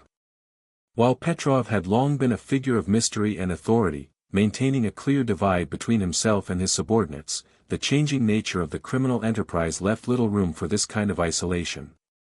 His subordinates, now well versed in the complexities of modern crime, wanted more power and a greater share of the profits. They were no longer willing to remain silent or obedient.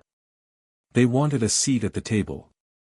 The most dangerous among them was a man named Alexei, the Wolf Davzenko, one of Petrov's longest-serving lieutenants.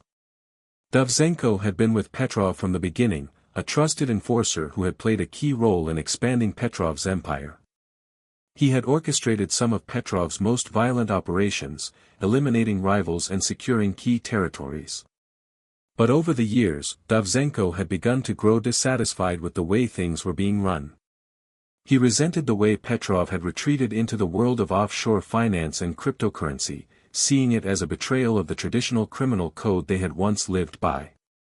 Davzenko believed that the future of the organization lay in its roots, street-level power, intimidation, and raw violence. His preference for brute force over subtlety had made him a dangerous and volatile figure in the organization. Davzenko's rise within the ranks had been steady, but now he was making moves to position himself as Petrov's successor. Quietly, he had started building alliances with some of Petrov's other lieutenants, trying to sway them to his side. Davzenko was not yet bold enough to openly challenge Petrov, but he was laying the groundwork for a takeover, positioning himself as a more hands-on leader who could bring back the old ways of doing business. His ultimate goal was to push Petrov out and take control of the entire organization. As Davzenko worked behind the scenes to gain support, Petrov, ever vigilant, began to notice signs of unrest. He had always been keenly aware of the power dynamics within his organization, and the whispers of discontent among his lieutenants did not go unnoticed. But Petrov, seasoned by decades of experience in the criminal world, was not quick to react. He knew that rash decisions could cause chaos and lead to even greater division. Instead, he took a more measured approach, relying on his network of informants and trusted allies to gather intelligence on Davzenko's activities.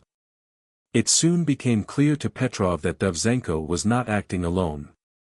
He had the support of several key players within the organization, many of whom were former soldiers and enforcers who had grown disillusioned with the direction Petrov had taken. They were tired of working in the shadows, running digital schemes and laundering money. They missed the adrenaline of the streets, the raw violence that had once defined the organization. Petrov had to act quickly to consolidate his power before Davzenko's rebellion spiraled out of control.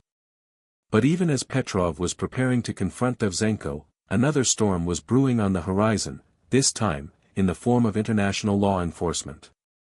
The United States, Europe, and Russia had all increased their cooperation in tackling organized crime, and Petrov's operations had drawn the attention of the global intelligence community. Though Petrov had always managed to stay one step ahead of the authorities, the tightening noose of international scrutiny now felt more suffocating than ever. The cooperation between the U.S., FBI, Europol, and the Russian FSB had made it more difficult for Petrov to maintain his vast network of illicit activities. While Petrov had long relied on his connections in local law enforcement to protect him from the authorities, the pressure from international agencies was different. Their reach was far greater, their resources more sophisticated. The networks he had once used to shield himself were now being dismantled, piece by piece. Petrov understood that the only way to avoid detection was to completely sever his ties to his old operations, cutting loose any compromised individuals and entities that might have attracted the attention of law enforcement. This task proved more difficult than he had anticipated. Many of Petrov's allies were either unwilling or unable to sever their connections to the criminal enterprise. Long-standing relationships of trust had become more tenuous as the heat from law enforcement began to intensify. Petrov was faced with the grim realization that some of his closest allies might have been compromised, and he had no choice but to distance himself from them to protect himself and his remaining interests. As the walls closed in on him, Petrov began to focus more on securing his wealth and legacy rather than expanding his empire.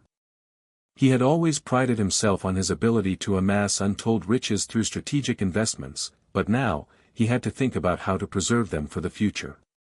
He began to move his money into safer, more stable assets, including luxury real estate, art collections, and rare commodities. But even as he worked to safeguard his wealth, Petrov knew that the end of his reign was inevitable. His empire, once a shining example of criminal ingenuity, was now on the verge of collapse. To protect himself from both Davzenko's rebellion and the increasing pressure from international law enforcement, Petrov went into hiding. He retreated from the public eye, relying on a network of trusted individuals to manage his affairs. His life, once filled with power and intrigue, had now become one of isolation and constant fear. Petrov knew that his time at the top was running out, but he remained determined to go out on his own terms. His legacy, though tarnished by betrayal and the forces of law and order, would not be forgotten. The shadows that had once shielded him now became his only refuge. As Viktor Petrov continued to retreat from the world that had once been his domain, the criminal empire he had built began to unravel at an alarming rate. His decision to go into hiding was not just a physical retreat but a psychological one as well. The man who had once commanded fear and respect, who had thrived in the shadows and manipulated the very forces that surrounded him, now found himself in a fragile state, constantly looking over his shoulder. The weight of years spent living on the edge, always a step ahead of the law, now seemed to press down on him with an intensity he hadn't anticipated. But even in his seclusion, Petrov remained connected to his network. His empire may have been in decline, but the underworld was still alive, pulsing with activity, and Petrov was determined to retain what he could. He worked through trusted intermediaries, individuals who had long been loyal to him, who maintained the business operations in his name. These trusted few were tasked with overseeing the illicit activities that had once been Petrov's bread and butter: smuggling, arms deals, and money laundering. Despite his distance, his influence still ran deep, though the cracks in his empire were becoming more apparent. While Petrov's operations faltered, another challenge emerged that would shake him to his core. In the wake of the crackdown on criminal organizations across Europe and Ukraine, law enforcement had become more organized, more efficient. Petrov had always been a step ahead of the authorities, using his network of informants and bribed officials to stay hidden. But now, it seemed as though the authorities were just as adept at tracking down his operations as he was at hiding them. The rise of modern surveillance technology and the increasing ability of international agencies to share information meant that Petrov's once impenetrable empire was no longer safe. The authorities, especially the FBI, Europol, and the Ukrainian National Police, had begun to piece together a clearer picture of Petrov's operations. They had long suspected that his criminal activities reached far beyond the borders of Ukraine, and their investigations were now more focused. The introduction of new technologies, such as advanced data analytics and facial recognition software, made it easier for law enforcement to track movements and communications that had once been undetectable. Petrov, who had relied on secrecy and old-school methods of evasion, now found himself struggling to adapt. In the midst of these mounting pressures, Petrov's closest confidant, Maxim Zero Orlov, the brilliant hacker who had once been instrumental in safeguarding Petrov's digital empire, became a key figure in the survival of the organization. However, Orlov, like the rest of Petrov's inner circle, was becoming disillusioned. Orlov had spent years helping Petrov hide his wealth and operations in the murky depths of cryptocurrency, but he was beginning to see the cracks in the system. The once cutting-edge encryption technologies that had protected their financial transactions were no longer foolproof. Law enforcement had caught on, and agencies like the FBI were already working on ways to trace digital currencies back to their sources. Orlov, having spent so much time in the digital world, understood the risks better than anyone, and he began to push Petrov for a more drastic solution. "Victor, we cannot keep running like this," Orlov said during one of their rare meetings, held in a dimly lit, secure location. "The world is catching up. Every move we make is now being tracked. There are too many eyes on us." Petrov, though frustrated, knew Orlov was right. It was a difficult pill to swallow, but Petrov was not one to ignore reality. He had always been a man who thrived in the shadows, but now those shadows were closing in on him. His vast network of corruption, which had once kept him safe, was now a liability. He had spent years building a fortress of secrecy, but even the best fortresses could be breached. The only question now was how long he could continue to hide. The year 2019 marked the beginning of the end for Petrov's empire. He had been forced to drastically reduce his public activities, disappearing from the radar of even his closest allies. With law enforcement closing in, Petrov moved between safe houses, constantly changing locations and living in a state of perpetual paranoia. He had once been the master of control, dictating the flow of his empire from the shadows, but now, he was a fugitive in his own world. To make matters worse, Petrov's relationship with his old inner circle became increasingly strained. His former lieutenants, particularly Davzenko, had begun to view Petrov's disappearance as a sign of weakness. They believed that without Petrov at the helm, they could take over the empire for themselves. Davzenko, in particular, was growing bolder by the day. He had long been dissatisfied with Petrov's focus on digital finance and wanted to return to the old ways of the underworld, where power was earned through violence and intimidation. Davzenko had always been a calculating figure, but now, his ambition was becoming undeniable. He started making moves to take control of Petrov's operations, forging alliances with rival factions in the criminal underworld. The war for control of Petrov's empire began to heat up in 2020. Davzenko, emboldened by Petrov's absence, began to openly challenge the remnants of Petrov's network. He used his connections to recruit mercenaries and enforcers from outside the organization, building a formidable army of his own. As Petrov's network splintered, Davzenko's power grew, and soon it became clear that Petrov's once unified empire was fracturing into factions. In the midst of this turmoil, Petrov received news that would further destabilize him. Maxim Orlov, his most trusted ally and the man who had helped him navigate the digital world for so long, had vanished. Petrov was livid, his anger consuming him. Orlov had been more than just a hacker, he had been a key part of Petrov's survival. His disappearance marked a turning point.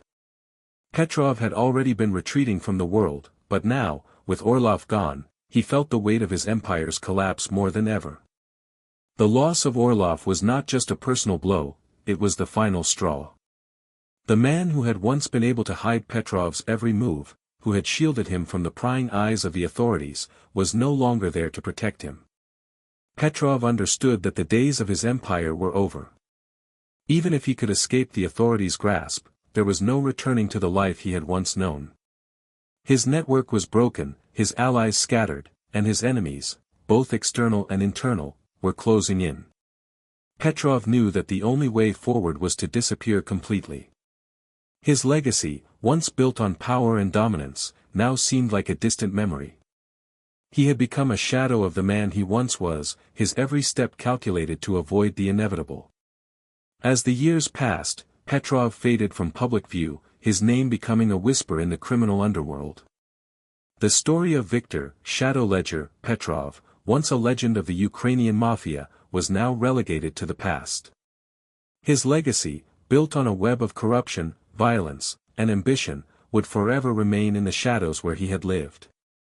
As the years passed in his seclusion, Viktor Petrov's influence continued to shrink, but his story remained a topic of whispered speculation among those who had once crossed paths with him. Despite his disappearance from the public eye, Petrov's legacy remained, not as a living force, but as a cautionary tale. The remnants of his empire, now fragmented, continued to stir under the surface of the criminal world, but without Petrov's iron grip, they lacked the cohesion that had once made him a dominant figure. The collapse of Petrov's network was not immediate, nor was it a simple process. While his absence created a vacuum, it also led to a brutal struggle among his former associates. The once loyal lieutenants, now divided by competing interests, fought for control of the scattered territories Petrov had once ruled with near total authority. They had all seen the way Petrov had risen to power, through blood, manipulation, and strategic alliances, but without him, they found themselves grasping at straws, unsure how to carry forward the empire they had built together. Among those vying for power was Davzenko, the man who had grown disillusioned with Petrov's methods and sought to return to a more traditional, hands-on approach to crime. His rise was quick and violent, as he gathered a loyal following from the remnants of Petrov's street-level enforcers. Davzenko's supporters were drawn to his promise of restoring the old order, one in which power was earned through raw force rather than cryptocurrency and digital schemes. As Petrov's former allies splintered into competing factions, Davzenko's vision of a return to the streets gained traction. However, he was not the only one who sought to fill the void left by Petrov's disappearance. Other figures, lesser known but equally dangerous, began to stake their claims in the post-Petrov underworld. These upstarts, many of whom had once been low-ranking members of Petrov's network, saw an opportunity to rise to prominence. They had learned from the master of manipulation and were now using the very tools Petrov had once wielded, bribery, extortion, and coercion, to build their own criminal empires. The absence of a central figurehead like Petrov created an atmosphere of chaos and betrayal, with new power struggles erupting regularly. In the midst of this turmoil, some of Petrov's former allies remained loyal to his memory, even though he was no longer there to lead them. These individuals, old soldiers, trusted lieutenants, and even a few former rivals, continued to adhere to the principles that Petrov had once instilled in them. They knew that Petrov's empire had fallen, but they still held on to the belief that one day, the shadow ledger would return to reclaim what was his. For some, this belief became an obsession, and they continued to carry out Petrov's will, in small ways, in the hope that their loyalty would one day be rewarded. However, as time went on, even these loyalists began to question whether Petrov would ever return. Their faith in him began to wane, especially as the world around them evolved. The criminal underworld had changed. It had become more global, more digital, and more interconnected. The methods that Petrov had once used to stay ahead of law enforcement and rival criminals were now outdated. The world of organized crime was becoming increasingly professionalized, with rival factions adopting more sophisticated strategies. This was a new age of crime, one that Petrov had not anticipated, and in which his legacy was quickly fading. Meanwhile, the authorities, who had long been searching for Petrov, began to take advantage of the fragmented state of his empire. The FBI, Europol, and Ukrainian law enforcement were all focused on dismantling what remained of his operations. They had already infiltrated some of Petrov's former associates, using undercover agents and informants to gather intelligence on the remnants of his network. While they had never been able to catch Petrov himself, they had managed to disrupt his operations at every turn. The pressure on Petrov's former allies intensified. Rival gangs and criminal organizations, sensing weakness, began to encroach on Petrov's former territories. As these external threats increased, the remnants of Petrov's empire struggled to hold on. Davzenko, for all his ambitions, was finding it difficult to consolidate his power. His attempts to restore the old ways of crime were met with resistance, not only from former allies but from law enforcement and rival factions. The once mighty empire that Petrov had built was now a fractured shell, with multiple competing interests pulling it in different directions. Despite these struggles, Petrov's name remained a symbol of power and cunning in the criminal world. His rise from nothing to become one of the most feared figures in the underworld was still discussed in hushed tones. Stories of his ruthlessness, his genius for manipulation, and his ability to stay one step ahead of the law continued to circulate. Even in his absence, the myth of Victor, Shadow Ledger, Petrov endured. Some of Petrov's loyalists, however, were not content to let his legacy fade away. They continued to hold on to the old ways, believing that Petrov's vision had not died, only been postponed. They began to look for ways to rebuild what had been lost, often resorting to the very tactics that had made Petrov so successful: bribery, intimidation, and violence. These individuals sought to keep Petrov's legacy alive, even as the world around them changed. They believed that the principles that had once made Petrov a legend could still be applied in the new world of organized crime. One such loyalist, a former associate named Sergei the Owl Ivanov, became the unofficial guardian of Petrov's legacy. He was not a man of great power, but he had been with Petrov since the early days, and he understood better than anyone the ways in which Petrov had built his empire. Over time, Ivanov began to gather a small group of Petrov's former allies, those who had remained loyal to the cause. They began to lay the groundwork for a potential resurgence, looking for opportunities to strike back at the emerging powers that had taken control of Petrov's former territories. But Ivanov's efforts were not without their own challenges. The world of crime was no longer as it had been. The digital revolution had transformed everything, from the way money was laundered to the way crimes were planned and executed. The old ways of smuggling, extortion, and street-level violence had been replaced by more subtle and sophisticated methods. Ivanov and his group struggled to adapt to this new reality, finding that the old tactics were no longer as effective as they once had been. As Petrov's loyalists tried to rebuild what was lost, the man himself remained an enigma. No one knew where he was or if he was still alive. The rumors surrounding his disappearance were many. Some said he had died in exile, while others claimed he had simply disappeared into the underground world he had once ruled. But for those who had known him, the question was always the same: would Petrov ever return?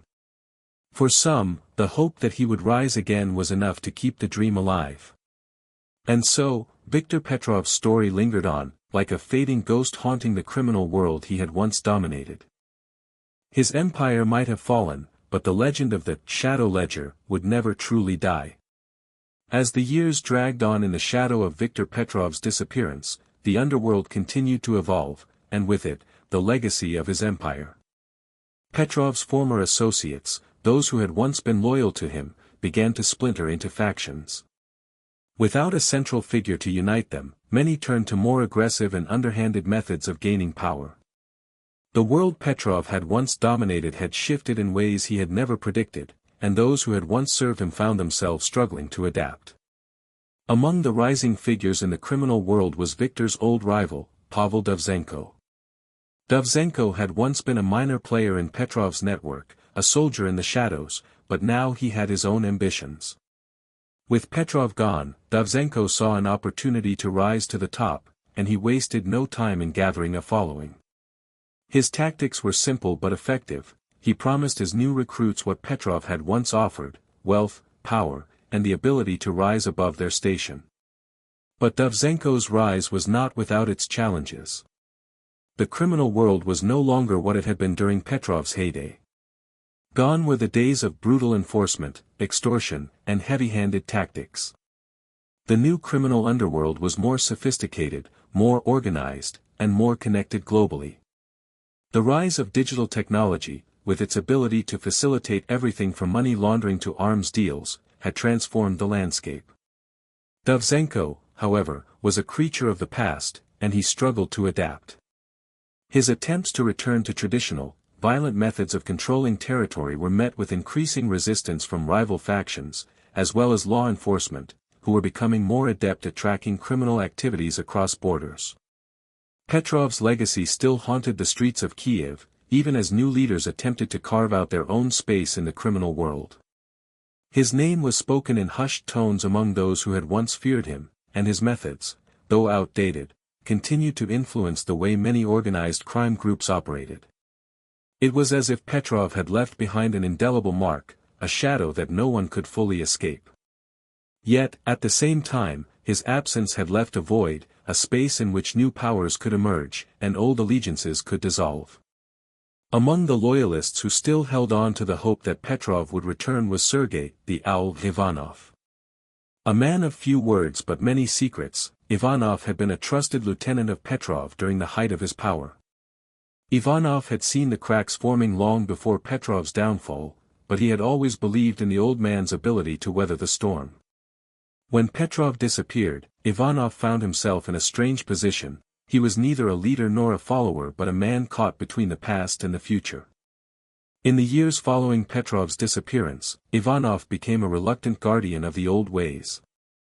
He kept in touch with those who had once served Petrov, ensuring that they remained loyal to his memory and ideals, even as they struggled to find their place in the modern world.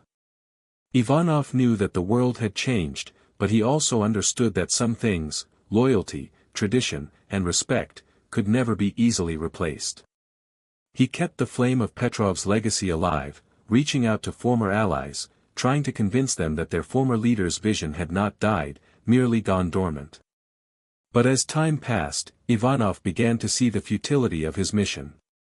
The world was moving on, and no amount of nostalgia could bring Petrov back to life. The empire that Petrov had once ruled with a steady hand had splintered beyond repair, and even those who had remained loyal to the old ways were beginning to change. Ivanov's once solid network was now a collection of fractured alliances, each group vying for power and influence.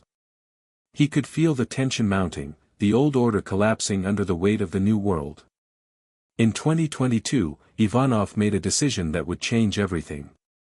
He sought out Davzenko, the man who had been trying to take control of what remained of Petrov's empire. Ivanov was not naive, he knew that Davzenko's ambitions were as dangerous as they were ambitious.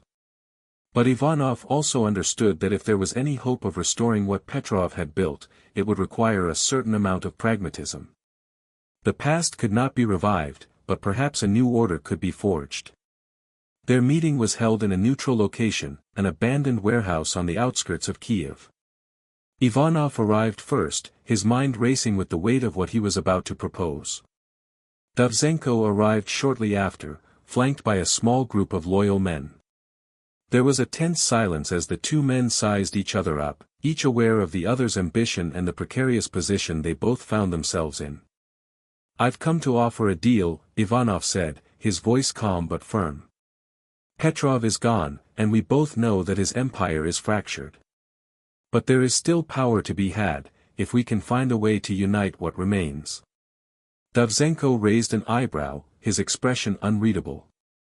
"You're asking me to trust you, after everything that's happened?" "I'm asking you to trust what we can rebuild together," Ivanov replied.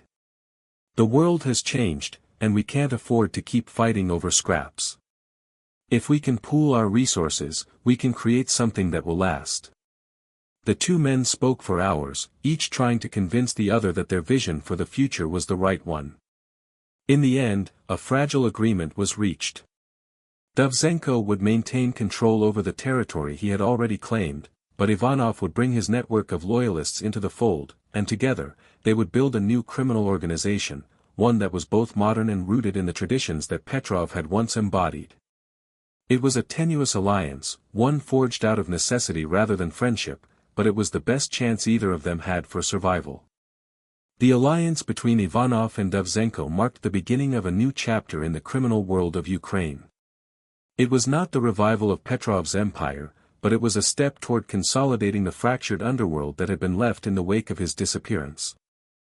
For Ivanov, it was a bittersweet victory. He knew that Petrov's legacy could never truly be revived, but he also understood that in the harsh world of organized crime, survival was the only true measure of success. And so, as the years passed, Ivanov continued to play his part in a world that was ever-changing, ever-evolving. The ghost of Viktor Petrov lingered in the shadows, but it was no longer a haunting presence. Instead, it was a fading memory, a reminder of a time when one man had ruled an empire from the shadows. In the wake of the uneasy alliance between Sergei Ivanov and Pavel Dovzhenko, the criminal underworld began to shift in subtle but undeniable ways. The two men, now partners of a sort, faced the delicate challenge of blending their contrasting visions for what Petrov's legacy could mean in the modern age. Their plan wasn't just about regaining lost territory, it was about creating a new kind of power structure, one that could survive the increasingly complex and globalized world of organized crime. Dovzhenko, a man shaped by the rough, unforgiving streets of Kiev, had always believed in the old ways of crime, brutal, direct, and deeply rooted in tradition. He trusted in muscle, intimidation, and the network of informants that had served him well over the years. Ivanov, on the other hand, was more cerebral, more inclined to think about the long-term survival of any criminal network in an era where technology and sophisticated financial crimes were overtaking traditional street-level violence. His vision was of a hybrid organization, one that could still maintain power on the streets while also utilizing the growing power of digital networks to launder money, smuggle goods, and stay one step ahead of the law. The new alliance they forged was a fragile one. While they both recognized the need to adapt to the evolving criminal landscape, there was constant tension between them. Dovzhenko wanted to return to the raw power of Petrov's time, with street gangs and handshakes in dark alleyways, while Ivanov saw the future in the quiet click of a keyboard or the careful structuring of offshore accounts. The balance was precarious, but both men understood that this was the only chance they had to stay relevant in the world Petrov had once ruled. Their first test came when a rival gang attempted to muscle in on the territories they had agreed to share. The group, led by a fiery upstart named Mikhail Baranov, had no respect for the legacy of Viktor Petrov. They were younger, more reckless, and more eager to prove themselves in a world that was evolving too quickly for the older criminals to keep up. Baranov had seen the disarray in Petrov's old empire as an opportunity, and he believed that the time for traditional methods was long past. His crew operated on the fringes, using social media to organize heists, coordinate deals, and recruit young criminals who were more comfortable with a smartphone than a gun. Baranov's aggressive expansion into Petrov's old territories posed a direct challenge to the newly formed alliance between Ivanov and Dovzhenko. The violence that followed was swift and intense. Dovzhenko was quick to respond, sending his men to confront Baranov's crew head-on, hoping to restore order through sheer force. But Ivanov, ever the strategist, had another idea. He knew that brute force would not work here. Baranov had no respect for the old ways of street violence, and trying to overwhelm him with muscle would only play into his hands. Instead, Ivanov suggested a more subtle approach: use Baranov's own reliance on digital networks against him. Ivanov proposed infiltrating Baranov's online operations. They knew that the young gang leader's over-reliance on social media and encrypted messaging apps was a vulnerability.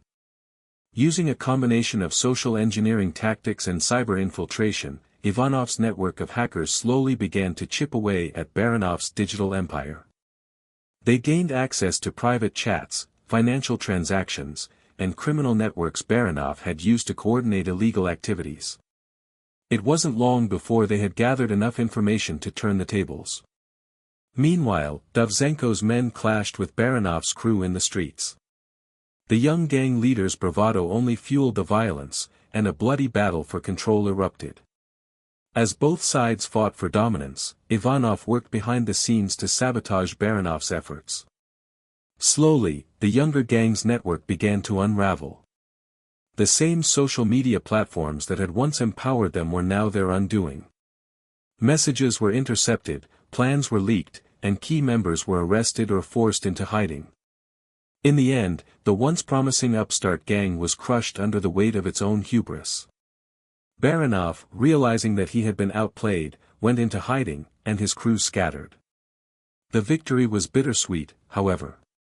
While Ivanov and Dovzhenko had successfully defeated the threat to their territory, the methods they used to do so symbolized the growing divide between their two visions of power. Dovzhenko saw it as a necessary evil, but he couldn't shake the feeling that they had relied too much on the new world of technology, a world he didn't trust. Ivanov, on the other hand, was increasingly convinced that the future of organized crime lay not in brute force but in adapting to the ever-changing landscape.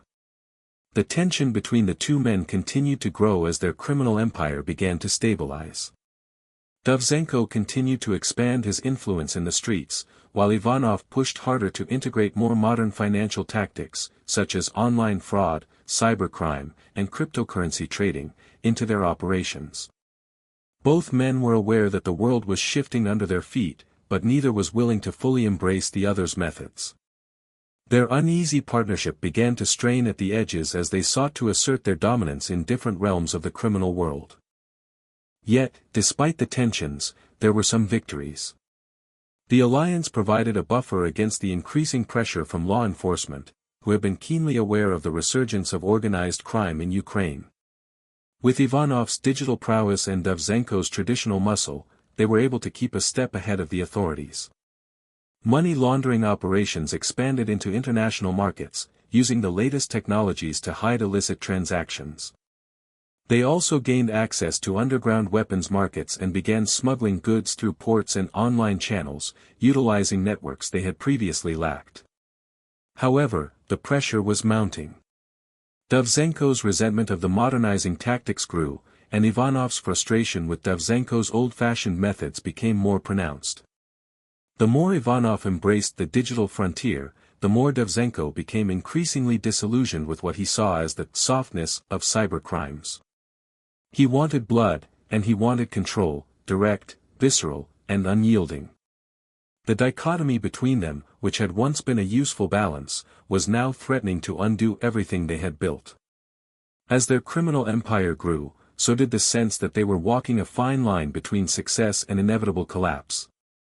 The streets of Kiev, once ruled by Viktor Petrov's ruthless efficiency, now felt like a battleground between two conflicting visions of the future.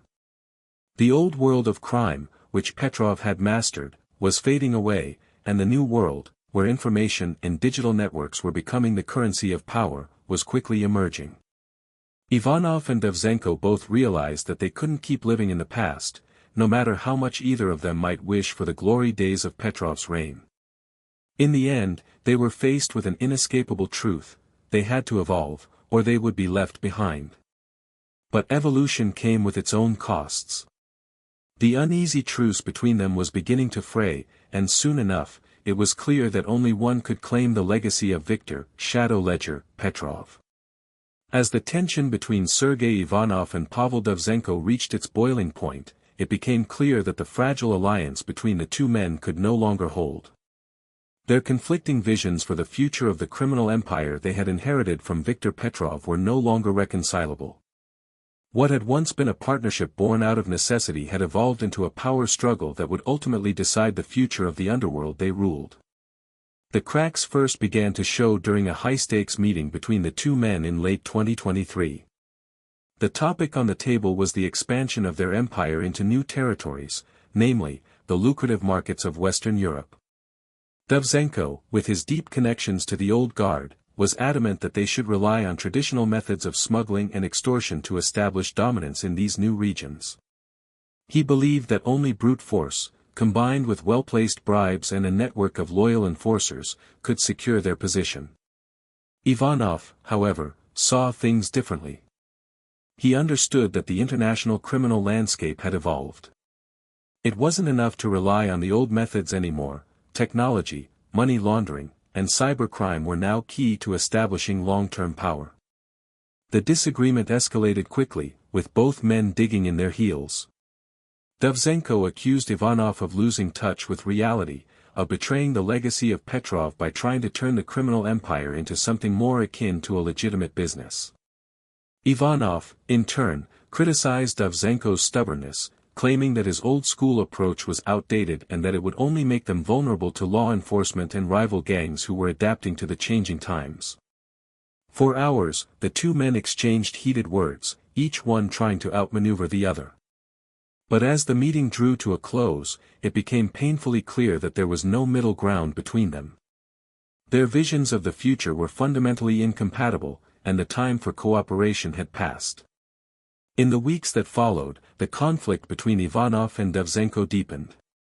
The criminal organizations they had once led together began to splinter into two factions: Ivanov's digital-savvy network of cybercriminals, tech entrepreneurs, and money launderers, and Davzenko's traditional group of enforcers, smugglers, and street-level operatives. Each side began to take control of different parts of the empire, and the old allegiances that had once held their criminal world together were now eroding. At first, it seemed like a standoff. Neither side was willing to make a move, each waiting for the other to blink first. But as time went on, the tension began to manifest in small, violent skirmishes. Ivanov's network began to sabotage Davzenko's operations from the shadows, using digital tactics to disrupt supply chains, intercept communications, and leak vital information to law enforcement. Meanwhile, Davzenko's men, true to their old methods, began to retaliate with physical force. They ambushed Ivanov's associates, hijacked shipments, and sent a clear message that they were not willing to back down. The war between them remained largely covert at first, with neither side wanting to provoke an all-out conflict that could bring the attention of the authorities. But as the violence escalated, so too did the stakes. Ivanov realized that he could not allow Davzenko to undermine his vision of the future. For Ivanov, the future of the empire was digital, global, and clean. Davzenko, on the other hand, saw Ivanov's ambitions as a betrayal of the very spirit of Petrov's criminal reign, which had always been built on loyalty, trust, and the unrelenting use of force. In the midst of their conflict, an opportunity arose, an opportunity neither side could ignore. A third-party rival gang, led by the charismatic and ruthless Andrei Korolev, began making moves in Kiev. Korolev's rise had been swift, and his methods, although brutal, were effective. He operated in the shadows, using a mix of street power and technological savvy to carve out a space for himself in the criminal world. Korolev's ability to adapt to both the old and new ways of crime made him a dangerous wildcard, and both Ivanov and Davzenko recognized that he could be the one to tip the balance of power in favor of whoever took him down first. Korolev's gang had already begun encroaching on the territories both Ivanov and Davzenko had long considered their own. His men were seizing smuggling routes, extorting local businesses, and eliminating anyone who stood in their way. The rivalry between Ivanov and Davzenko suddenly seemed trivial in comparison to the threat posed by Korolev's growing empire. After weeks of tense negotiations and behind-the-scenes maneuvering, Ivanov and Davzenko realized that they would have to put aside their differences, at least temporarily, if they were to stand any chance of defeating Korolev. It was a desperate measure, one born out of mutual self-preservation rather than any lingering sense of loyalty or respect. They formed a tentative alliance, pooling their resources and manpower in a last-ditch effort to crush the threat before it became too powerful. The battle for dominance in Kiev was brutal. Davzenko's men clashed with Korolev's street soldiers in a series of violent, public firefights. Meanwhile, Ivanov's operatives worked in the shadows, targeting Korolev's financial networks, disrupting his money laundering operations, and leaking sensitive information to the police. The two forces, one relying on raw muscle and intimidation, the other on cyber tactics and subtlety, combined their strengths in a way that the underworld had never seen before. But Korolev was no fool. He was prepared for such a fight, having anticipated the possibility of an alliance between Ivanov and Davzenko. As the war escalated, it became clear that Korolev had his own network of allies, former associates of Petrov who had long been waiting for the right moment to strike. What began as a two-way struggle for control of Kiev quickly turned into a three-way conflict, with each side vying for supremacy in a world that was becoming increasingly hostile and unforgiving. In the chaos that followed, casualties mounted on all sides. The streets of Kiev ran with blood, and the quiet whispers of Viktor Petrov's name seemed more like a distant memory with each passing day. The underworld that Petrov had once ruled with a steady hand was now engulfed in a deadly game of cat and mouse, with no clear victor in sight. The conflict reached a fever pitch in late 2024, when a dramatic turn of events led to a confrontation between the three factions at a clandestine meeting in a warehouse on the outskirts of Kiev. The tensions between Ivanov, Davzenko, and Korolev finally erupted, as each leader sought to assert control once and for all. What was supposed to be a final negotiation quickly devolved into an all-out war, with each side realizing that only one could emerge victorious. As the dust settled and the bodies piled up, it was clear that the empire Petrov had once ruled was no longer the force it had been. The underworld of Kiev had fragmented into smaller, more volatile factions, each struggling to assert its dominance. The legacy of Viktor Petrov, once a powerful and unyielding force, was now little more than a distant memory, overshadowed by the chaos that his absence had left behind. In the end, the criminal world had evolved beyond the reach of any one man. Petrov's empire, like the man himself, had been swallowed by time, and in its place, a new and unpredictable world had taken shape, one in which only the ruthless and adaptable could survive. The old order had fallen, and no one, not even Ivanov or Dovzhenko, could ever truly claim to be its heir. The war between Ivanov, Dovzhenko, and Korolev, while violent and decisive, left behind a fractured landscape where the remnants of Viktor Petrov's once immense criminal empire were barely recognizable. What had once been a unified force of power, fear, and control had now splintered into a chaotic mix of rival factions, each trying to rebuild in the wake of the destruction. The streets of Kiev, once under the firm grip of Petrov's network, now echoed with uncertainty. As the power struggle continued, it became clear that the old ways of running a criminal empire were fading. No longer could a single strongman dominate the scene. Ivanov's tech-driven empire, based on digital manipulation and global reach, began to outpace the traditional street-level crime networks. Dovzhenko's brute force tactics, while still useful on occasion, were proving increasingly ineffective in a world where information, not violence, held the key to survival. Korolev, despite his early success, found himself in a similar bind. His mix of old-school intimidation and tech-savvy tactics was effective at first, but the rapidly evolving nature of the underworld made it harder for him to maintain control. The inevitable truth was this: the future of organized crime was shifting, and only those who could adapt quickly would emerge victorious. But in this world of constant change, no one was truly safe, not even the men who had once seemed untouchable. Victoria's growing influence continued to stir unrest within the fractured underworld of Kiev. As he expanded his network and garnered more loyal followers, Ivanov and Dovzhenko found themselves increasingly on the defensive. Both men, though once powerful in their own right, now faced the undeniable reality that their empires were crumbling under the weight of Victoria's subtle, but effective, rise to power. The conflict between the two old rivals had left them vulnerable. Where once they had held all the cards, they now found themselves reacting to Victoria's every move, forced to engage in shadow wars against a leader who seemed both untouchable and increasingly popular among the younger generation of criminals.